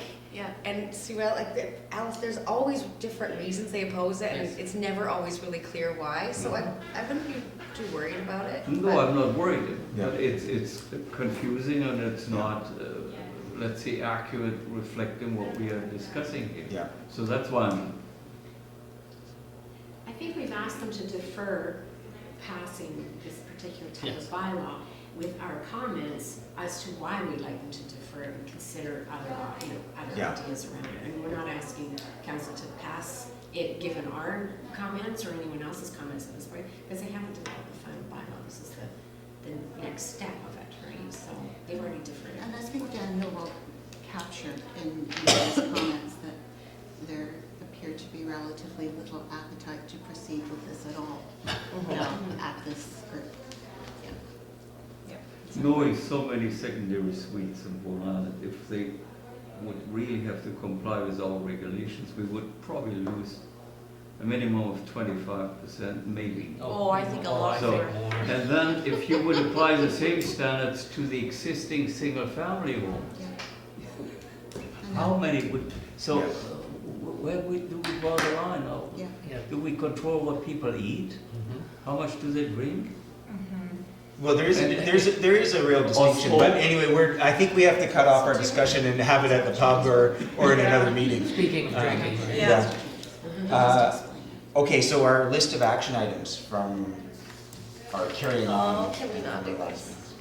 you don't want to You do our didn't action do items? it? I was wondering if there'd What be are any you doing? chance, Do we if defer the we, action I'm items? just, okay. What do you call it, the shame, the Sorry, confession? Natasha, what did you? I was just gonna ask is if there's any chance that we might be able to talk about the business engagement working group, because we do have a member of the public that was here at the luncheon. When- Do that. We were gonna do that, you know what, let's just, let's defer the strategic planning Yes. session discussion. Yeah, All we're gonna do for that is just pick a date. And we can do that. I agree. the budget request and work plan, we did have a meeting on that, and we should at least look it over, I think. But we could do that after the subcommittee Yes. reports. So I don't think the action items are gonna take too long. Let's just get them out of the way. and Okay. then move on. Yeah, let's just say not done, not done, not done.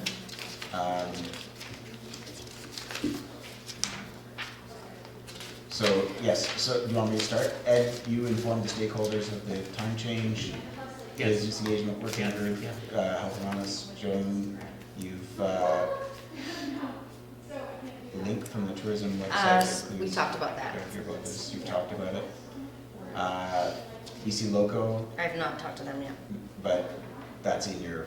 It's on my list. So we're going ahead with that, and, a draft budget Yes, plan. done. Yes. Oh, everything's done. Okay, and then, so let's just leave the carryover ones then. Okay. And move on. Okay. One, yep. Okay, so we'll do the subcommittee reports, then we'll come back to the overview of the budget Okay. and work plan. Okay. Ed provided these notes. Thank you, Ed. Okay,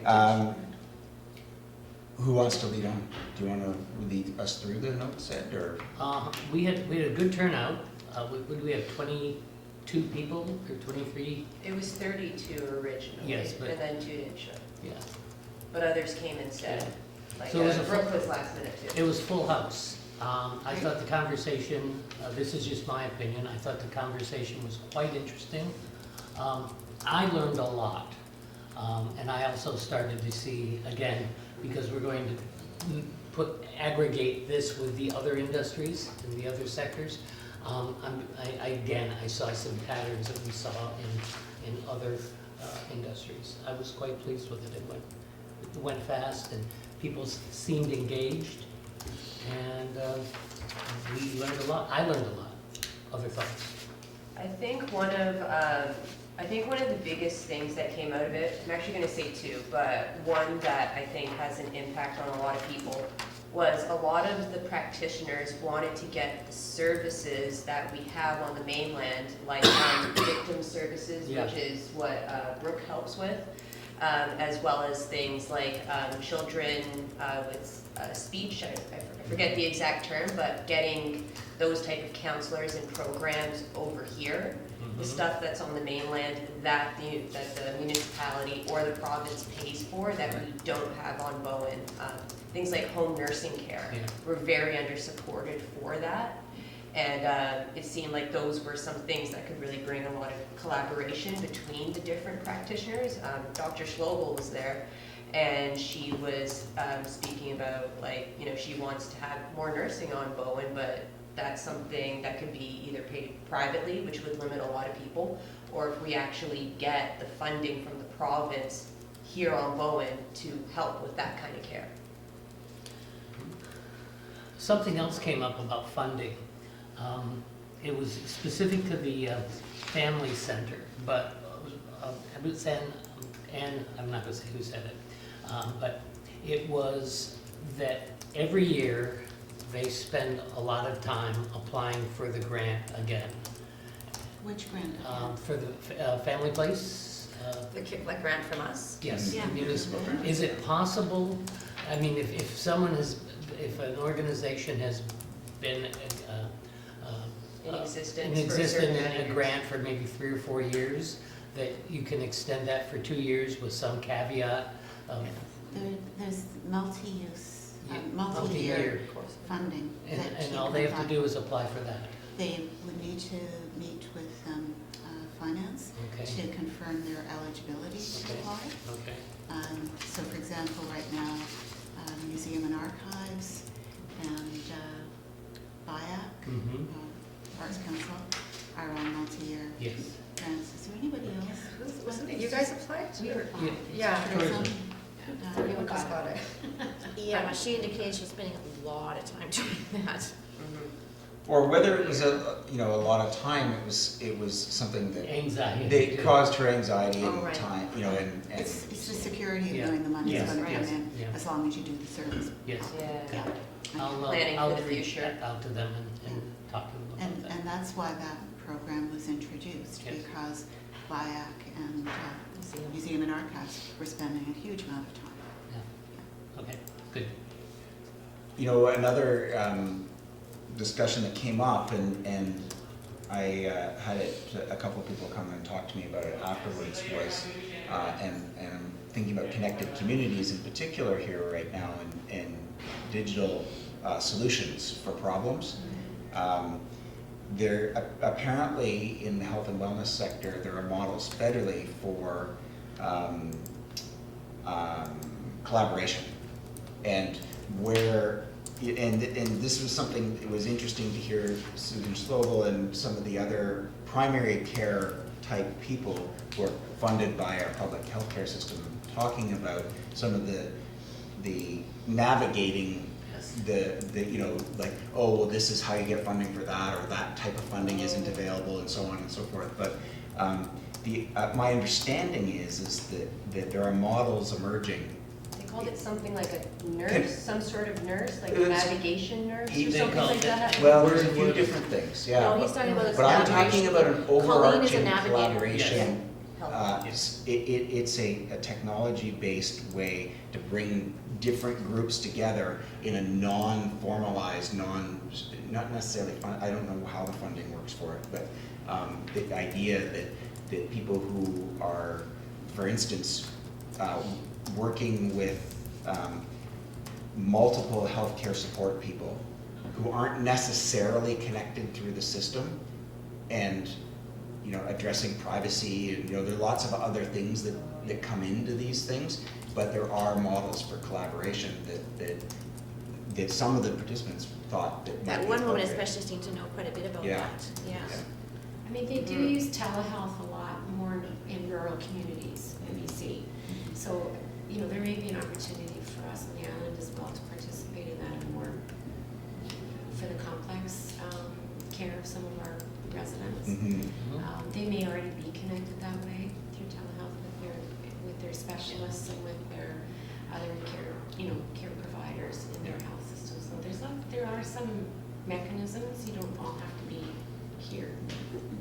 Yeah, so so it'd be interesting, Joan, I bring this up in particular because we've been talking, and not necessarily had a lot of traction in terms of moving forward as a committee, but Kirsten has been heading our Connected Communities working group, and we had some provincial people come and talk to us about support that the province has for connected communities or using digital strategies for solving problems, and support that can be had for that. And it sounded like that this health and wellness sector actually might be a possibility for that type of discussion, and that may be something that as a committee we want to facilitate, or at least start talking to them more about what that might look like. And I do also think a very huge priority on Bowen is mental health and addiction. Yes. And it's something that really does not get talked about enough. And we need to start raising the stigma on it, even if it's just discussions. And I think, Brooke, you were saying that some places have kind of like standard policies, or there was a little bit more guidance that the province already provides around mental health discussions and raising It's like in comparison to, because I work mostly out of West Vancouver Community Center, and just seeing more, it's like a hub of mental health and addiction and health, and there's just more awareness in that community center and in that community around, I find, where to go for addiction, where to go for mental health, and raising awareness and having wellness. That's kind of my interest in subcommittee. I remember there was people were talking about a huge gap of support for mental health, especially for youth. Yes, Yes, youth at risk, yes. Because the youth here, they have to take 2 buses to get to a ferry, and then 2 buses to get to Boundary. Boundary is an amazing facility and a hub for addiction and concurrent disorders. Yes, there is too much of a barrier for a lot of our youth to, it would be nice to have that facility. And Would this be a possible partnership with the orchard? I wonder if we reached out to the orchard, if there could be some sort of collaboration or at least brainstorming on this. Would seem a natural Yeah. partner in that, wouldn't it? Like I only kind of work as a subcontractor for them. I'm there like once a month for like 2 hours. Like I don't really know like Lorinda and all the ins and outs of it. I'm there tomorrow. Oh, you're there tomorrow. Okay, yeah. I work there part-time, but also as a subcontractor, maybe because they're private. It's also we do occasionally have residents from the island go to the orchard. However, it's, as you know, $15,000 for 28 days. Yes. So, and I know she's a huge advocate for addiction and mental wellness, so I think that would be a great conversation. I think to so have too. with her. I've known Lorinda for like 20 years, and I'd be glad to talk to you about that, because I think that might be an interesting connection. Something low-hanging fruit, we could do something right now. Yeah. A lot of these points are part of the Health Center Foundation Yes. objectives, getting that building in place and getting collaboration going. But there's also the Bowen Island Integrated Health Center that just opened up near the Undercurrent Right. building. Mm-hmm. And they actually offer speech and language pathology appointments now. You can book online. But is that federally covered or do they pay privately? I have no idea. I think that was paid privately because that It was was brought up at raised, the yes, it meeting. was That raised, was yes. brought up at the meeting. So it's really not just about having access, but having it affordable. Right, Mhm. yeah. Very much. So, And there was, okay, one more thing. I think another thing that we might consider, and there seemed to be a collective interest in this, and Colleen actually was sitting next to me, and she, whispered in my ear, we could do this jointly, actually do a health and wellness working group out of this committee, collaborating with the Caring Circle. Because Yeah. we have, you know, she's a staff of one. Yeah. You know, we've got resources here. We could get some people from, I believe, who were participants last Thursday, might be interested in being in a working group, and we could, Yeah. and we also can do things like get Cove Commons for free because we're a municipality and stuff like that, so. Yeah, and there was another naturopathic doctor that I was speaking with earlier today who didn't get to attend the meeting, who really wants to be a part of this, who's also passionate about mental health. I mean, to be honest, we could have like gotten another 10 to 15 people in that group, like it's, and they are all, I think, naturally in the spirit of collaboration anyways, because that's how our industry works. Yeah. So I guess then, as our action item out of this, you're suggesting we should form a working group. I will explore that with Colleen. Okay. Do you folks, this is more work. I'm in. And are you? Tasha wasn't. Okay, But but- because yeah. part of what Colleen was saying was, like, we'd asked people if they wanted to get together, you know, Yes. every few months or quarterly, would that be useful? They And were people even said asking yes. for it. But They then initiated Colleen that said, question. yeah, but can you guys do it? Yes, because she did I it don't once wanna last year. organize it. She did it once last year. Yeah. It cost money and it took a great deal of time. Yeah, so she's like, that was a direct ask, Yes. like, you know, could Yes. that be, if we had a health and wellness working group, could they be the ones that would, you know, schedule a quarterly thing? You know, do we have a resource, are you able to send an email to that mailing list and invite people quarterly? That I kind of thing? generally don't administer subcommittees. Right, No, so it wouldn't be a subcommittee, this would be the, it'd be a Us. working group. No, so what I'm talking about is, we said, would this group, like the group in general, like to have a more, these kind of meetings more often, like, or again, you know, and everybody said yes, right? And Colleen has tried to organize something like that before, where she's invited everybody in the sector for a general kind of like discussion like we had.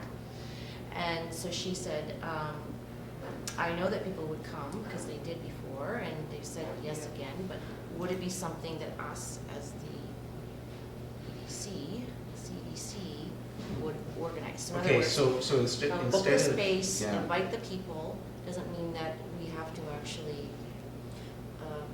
lead it. Instead of looking at staff for what staff time we get out of it, let's talk about how does that meet the objectives and fit in alignment with other working Yeah. groups we've met with, right? And so the one comment I would make is that it was pretty obvious to me that the health and wellness group is an important, you know, economic sector for our local economy. They do support both diversity and resilience, you know, sort of the key values of community economic development.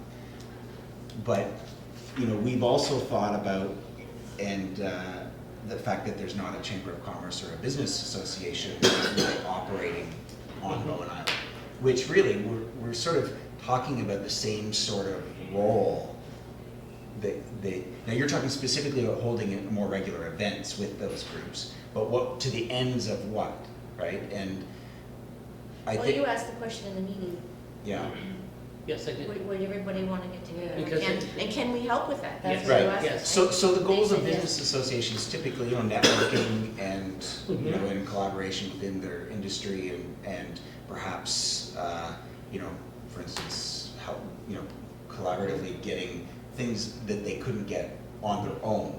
So whether that's, you know, in case of Chamber of Commerce, a lot of people, it's healthcare benefits for workers. That having been said, I don't see it as our role long-term to organize a health and wellness business association, I'll just call it that, on Bowen Island. And that But aligns with- short-term, Well, and the same thing with Yeah. the trades, that they all wanted to get together and I do a know. business, so Yeah. that means there's the So building that's a and the good building. question, they all want to do that. I'm just kind of feeling that, like, if we initially help them get a few more groups off of the ground, they're gonna form their own groups to take Yeah. care of a lot of the things.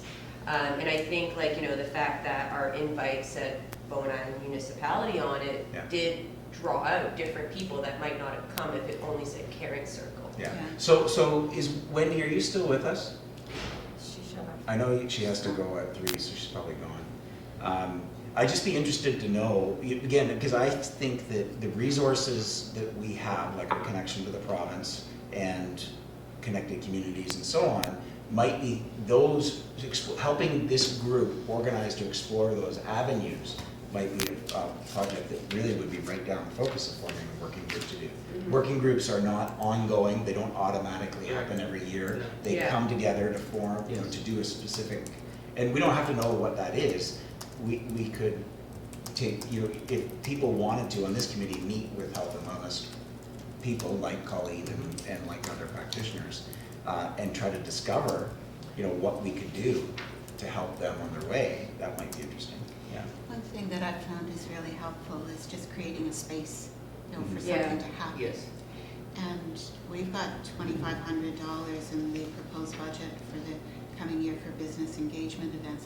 What if one option would be making a standing booking at the Cove Commons for every month, like an evening, 1 month, a morning the next month, and just having that standing booking. Okay, And there's then- no mornings. And there's no mornings, okay, then evenings or late afternoons, and just making that time available. So if these guys are really keen to go, have them be the first one. And don't bother with invitations. Just get something in the uni newsletter, in the Facebook. Island page, Facebook. You know, we just spread the word. Trust them to spread the word, and see where it goes. Yeah. Like keep it dead simple. Keep Yes, that's a Steph good out of the idea. picture Yeah. because she's got her plate full. And if it takes off, it takes off, and if it doesn't, we've not invested a lot of time and money. Yeah. Because I don't think it's our Kind of what I role was to be saying. doing, Just get it going Yeah. for them and then let the momentum carry it Yeah. through. And it needn't be monthly. I mean, it could be every 2 months. Maybe too much, yeah. Well, and I think, Rod, you were mentioning something about collaboration with other working groups. There's one thing that we haven't talked about that was kind of a cool one, is they were talking about reducing stress on the ferry commute. That Having was like little awesome. stationary bikes, Yoga having like a little yoga Massage. meditation session on there, and then Massage. people could drop in and offer services, like health and wellness practitioners. And all we just need is like, you know, a little wellness corner or something like that, and you know, Yeah. a little Are we menu. gonna refer that to the ferry committee? Did we? I don't know. Well, I guess Well, that's I one think of the that's what things we're we're talking talking about, about. actions come out of this. We, Like you need yeah. permission from the ferry, right? Yeah, let's not get into the details of Yeah. these things right now, because we don't have the time to do it either. Thank you, Um, Maureen. Thank you. Thanks, Maureen. But it was a great session. I think I like Maureen's idea. Maybe, like, Ed, you seem quite keen on taking it a little bit further Yes, but Um, Me too. yeah. than Natasha. I would hand it to you and help you, Yeah. but I've got my hands full with I'd really something appreciate it. else. So maybe, Natasha, you could follow up on Maureen's idea as well, and use Ed's conversation with Colleen as a Yes. stepping point to make that connection. Yeah. And Okay. And I'd be willing, if you want to talk to Lorinda, you know, to just, because she was originally scheduled to come when we had it in the morning, so. Yeah. Great, So so we actually- won't call it a working group per se, No. but Natasha and Ed can follow up and see if there's an interest. Action items. Do you, and. They're already down. Yeah, action item, good. Great, well, and thanks for moderating, and Natasha for helping to get everyone out there. It really went well, I thought. Thanks for coming. See you, Brooke, thanks. I'll connect you with the. Can I ask one thing while we're on business engagement working group? Yeah. What about doing a session for artists? Oh, that'd be great. You know, when you think about it, like, it's a big economic part of our island. There's a lot of artists here. It's Yeah. part of our culture. And we actually haven't really, No, we haven't invited them to anything. We have not talked about doing that sector, and I'm wondering if we should. I think that would, It's nice we get some feedback from the artists on the end. yes, it would be, Like we have from others. I think that's a great idea. yes.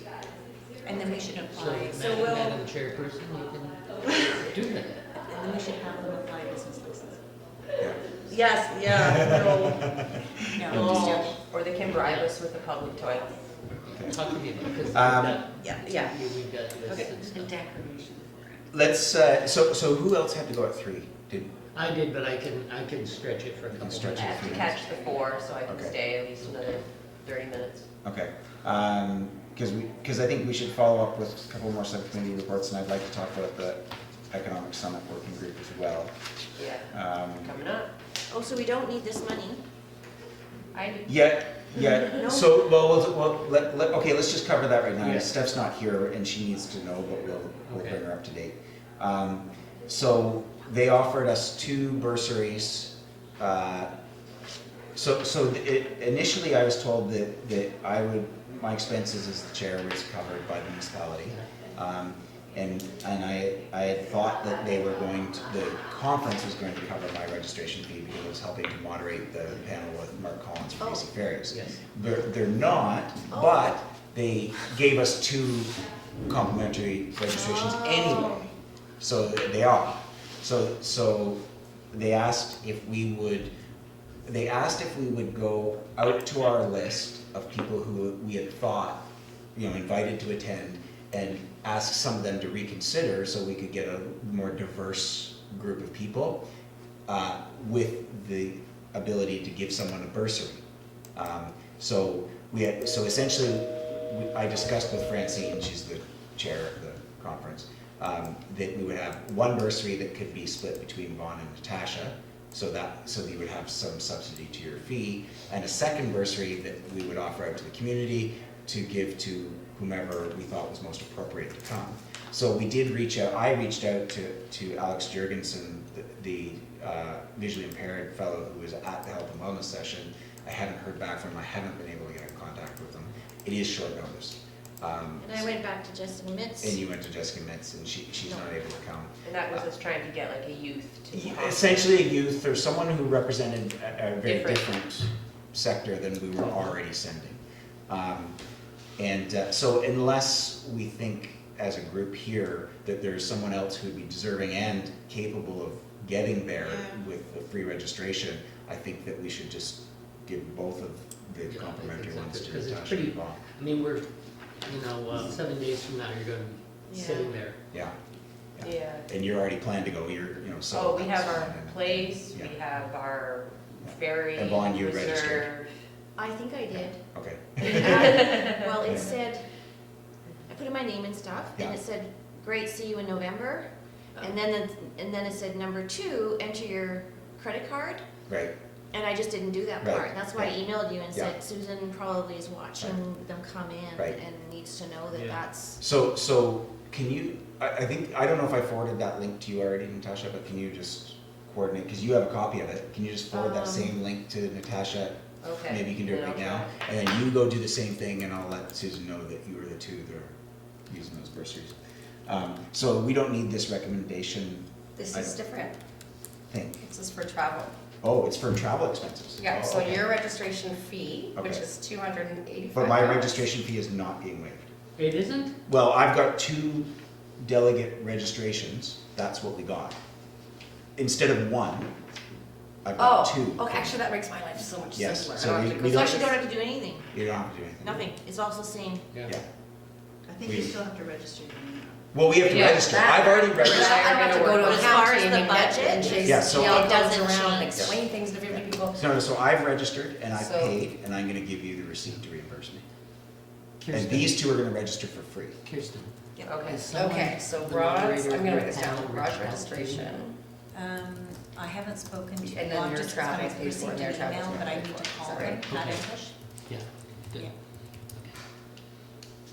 Along with his travel. So don't think we have to actually, as a committee, really resolve anything, it's just information on. The only reason I put that there is because it was so Yeah. confusing and there were so many Yeah. background conversations, and it's nice to have things on record. Yeah. Everybody's clear, Exactly. yeah. So we have a great contingent coming from Beaumont, like really strong and somewhat diverse, because we have, in addition to the people from this committee and Helen, who is going to be participating in one of the panels as well, we have Julian from the Transportation Society is registered, and Jay Mathers is registered. And Alistair Westcott. And did he actually register for the conference? Well, we were just waiting You're to see fi- like what was figuring gonna it out. happen Yeah, okay. today, but, And he's gonna register. yeah, he's booked it off work, he Great. has That's coverage, good. he's Okay. going. Super. So that means we've got 1, 2, 3, 4, 5, 6, 7 people from Bowen Island representing us, which is good, considering the way it's structured. And I encourage you to just take a moment and go to the ruralislandsforum.com website, because there's a nice, easy, well, relatively easy to interpret program schedule up there. Lots of thanks to Ed. He's not going, and he's spent a lot of time Thanks, Ed. to work with the program of the conference. It may not be up to Ed's standards yet, but it's come a long way. It will, let me say, a lot of us feel that it's too prescriptive, too specific, and our hope is that getting people together, just getting people from the 16 islands together with a general idea of a general question, how can we do business better for our little islands, will just generate a lot of interest as well as some good results. And this is the first time. This is the very first time this has been done, so. Feel like getting a little poster with your face on it. Yeah. I think what you can expect you'll get, other than what you'll hear from the people who participate as feedback from the event, will also be some video recordings of the presentations and panels that you'll be able to access online afterwards. Where are they live streaming? I don't know that it will be live streamed. There wasn't a specific funding and to do that, but it'll be Hard followed on an up. island. Yeah. Nothing's hard on an island, come on, guys. Yeah. Okay, Wolfgang, thank you for coming. Bye, Wolfgang, thank you. I mean, it'd be great if even the keynote could be, so people could tune in and check it out, right? Yeah, and if it is, It's being streamed what I'll on do Facebook. is, what's that? It's being streamed on Facebook. It Is is? it the whole, like all the sessions or just the? Well, hang on, I just You got should it. use your keynotes and stuff. Okay, so there is a media release that just went out, Yes. or is just going out, I'm not sure if it's out. And there will be media invited, so some of the local Southern Gulf Island newspapers and so on. Actually, I don't know that we have specifically listed the undercurrent with the media. No, we haven't. They sent out an no, I think that email was more for about like talking to the undercurrent to get the word out about RIF on Bowen. Mhm. But I don't know about them being invited. Well, not necessarily maybe invited, but Deidre Rollins is the media person, and Just make sure that they get the releases as they come out. yeah. Okay, That like stuff. Is I there- could is there send anyone- things to like Mary Beth and she could publish them, or whoever's heading up the undercurrent. Yeah, Bronwyn. It says, we will Should I be put that doing down? ongoing social You're media. gonna send things posting to the before, Bronwyn? during, and after the forum. If that's what I'm allowed to do. and if Just that's what we're hang on doing. for a second, I want to It's always What's it say, Ongoing or Kirsten? streaming? Facebook. what's it say about? It says, because I made the inquiry, just because Shaw's involved, we need to know sort of what our presence is. So it says, yes, we will be doing ongoing social media posting before, during, and after the forum. Here's our social info, and it gave the link to Facebook, also with Twitter. Twitter will handle at Rural Islands BC, hashtag blah, blah, blah. Yeah. So is that essentially what media people need these days? Is they just go to that and then they get the information they need? Then they just relay it through the local news channels. So we should just forward that to Bronwyn? Rhonda? Do you want me to forward this to could you? To me, yeah, you could forward it to me. And We're gonna talk to Bronwyn. Well, and we'll ask her if like, I don't know her that well, but I'm welcome, I'd love to get to know her. Okay. But if she, like if this is enough for her to want to cover the story, or if she wants to be speaking to somebody who's actually there, Mhm. I can be that person who's Okay, there. great, all right, well, let's let. Send that to Natasha then? Yeah, can you send it to Natasha, Kirsten? And if you can follow up with her now and, sort of. advise her. Okay, because I've never talked to her before, that's the Okay. only thing I'm saying. All right. Okay, although also what was interesting too is that they said if you wanted to send anything in advance or promote it, so if there's anything that Bowen Island is doing that we wanted to promote in advance to the rural islands, then that would be Well, not, yeah, so through social media, like something formatted for Facebook, is that kind of what you're thinking? 2020, our idea. Yeah. And well, I mean, I have to admit, this email was sent to me because I'll be there representing Shaw. Right, Oh, no, I was gonna say- but anyways, she just, so what she was saying to me, if Shaw would like to share any attendee, presenter images or content. right, Please have material sent my way. because you're sponsoring, Well, or Shaw is sponsoring. but I think also, you know, I think even for wherever what's top of mind, maybe for Bowen, I'm just gonna riff here for Yeah, a minute. Like yeah. anything that's top of mind for Bowen, or anything I think we've done really well, Right, we could maybe then forward that on in Right. advance. Because, you know, they want, with the social media, to make it look as rich, as engaging as Mhm, possible. mhm. So Mhm. we wanted to promote what, ourselves. like, so in, Helen was kind of key to Facebook at, I think she Start, was isn't going she? to start a Facebook page for economic development. I don't know if that's happened No. yet. right, but in general, she's already posting on Facebook and doing things. I wonder, I I'm don't not on know if we can Facebook, lean so I on don't her know. to do that or not, but so if, She'll be there, right? yeah, So I can ask her. and she knows who to connect with in staff here if there's someone else, right? Yeah, Sophie in communications. Mhm. So, I don't understand what the question is. So, okay, so Natasha is gonna go directly to Bronwyn at the undergrad. Yeah.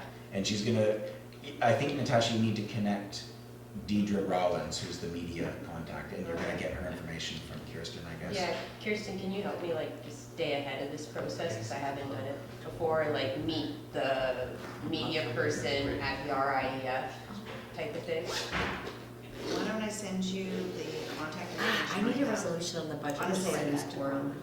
Yeah, there's there's a Okay. communications Sorry, I coordinator. should have done this I have Okay. that person's contact information. So I'll Okay. send this to you, Natasha, but you'll have to give me your email address. Okay. I think this is like the 5th time I've copied this message. I'm struggling a little bit with my technology. Okay, so we do have one other thing that we need to do. We need to get a resolution, a recommendation regarding the budget. Mhm. So, you wanna just? Sure, Any it's discussion? there, and then just this morning, something was added. This is Rod, Ed, Helen, and I, and one of you guys joined it, came up with some ideas. It's a big ask. I don't know that we'll get it. Also, $1,500 was added this morning for a wheelchair accessible picnic table in front of the information center at the tourism booth. A wheelchair accessible picnic table. Yeah, Yeah. so instead of having the two long benches, there'd be sort of one bench, maybe half, so that a wheelchair I can pull up see. to the table. Okay. It's a nice buffer to ask. I'd rather have a water fountain. Okay. Actually, I think making things accessible for those with mobility. Accessibility is a big Maybe issue once, right now, but there might be money left sidewalks. over in that, if we get that amount, we asked high, so we'll see if there's something left over there. Yeah. And you've been talking to Helen, we may not need to have a tourism strategic planning session hosted by us. Apparently you guys are farther We will do- along the well, way. we're not farther along, but Oh. we will be doing. I think, can we take a step back on this? If the municipality decides to apply for the MRDT, it's a 5-year strategic plan that we have to put together from tourism, uni, if affordable housing is gonna be part of the package and all that stuff too. It takes it to a different kind of a scenario than your typical, because the qualification, the application process around the MRDT is quite complex. Right, And so it's a different ask than, like, it's another process. So we probably should include that because we would need to work together Okay. to make this. we'll work. keep that penciled in, Yeah. just in case. So should we change it slightly, just to say? I think it's just, I would okay, keep yeah. it as open as Yeah. possible. Yeah. Thank you. and then, so, engagement events, the ad, we've got 0 for the BC Arts and Culture ad, but we've made a note that it's $600 biannually by local campaign. Number Partnership, the executive commitment for Rural Island Partnership, that was Rod saying if we're gonna be engaged with these guys, we should be prepared to support that, so we're not sure what that looks like, but we're asking for some money for that. And the strategic planning session, just for snacks or whatever for that, the tourism one, we just discussed, and then we're not quite sure what's gonna be coming up with Helen. She's got her own budget for her own plan, but she's got sub-projects in there. The digital roadmap is already been flagged as a sub-project. There's already some activity going on there, so just in case things just pop up. Doesn't go into her plan, but it's from her engagement. She hears of great ideas, she can toss it onto our table, and then we have a little bit of budget to support it. Well, and we also need to understand that it's, her job is to write a plan, and her budget is to write a plan, not to implement it. Exactly. Yes. And so there may be aspects that we want to implement or start implementing soon. So the resolution is, Recommend that council direct staff to include this in the budget. I move that. I'll second. And all in favor? Okay. Thank you. And I have to go. Those of you who are going to the forum, enjoy. It's a really We'll miss you diverse, there. diverse bunch of people, small islands, small economies. I think there's quite a few First Nations people. It should be really interesting. And I sent you the link. so, Thanks. Yeah, thanks, I Ed. don't believe For all your anything work. they say about me because I've been a pain in their ass for very, very good. Sorry, you're still on recording. Okay, All so right. we're adjourned. We don't have updates from staff council. Oh, are we adjourning? It looks like it. Well, I move. Yeah, I think you we're don't gone. have to do that, Richard. Yeah, okay. Thank you, folks. That was a good meeting. All right, thanks. Bye-bye. Take care. Enjoy the conference. Sounds like a good one. Yeah, so, United Way has provincial funding to the tune of over $10 million for all kinds of community development stuff around the health world. Okay. So I will connect you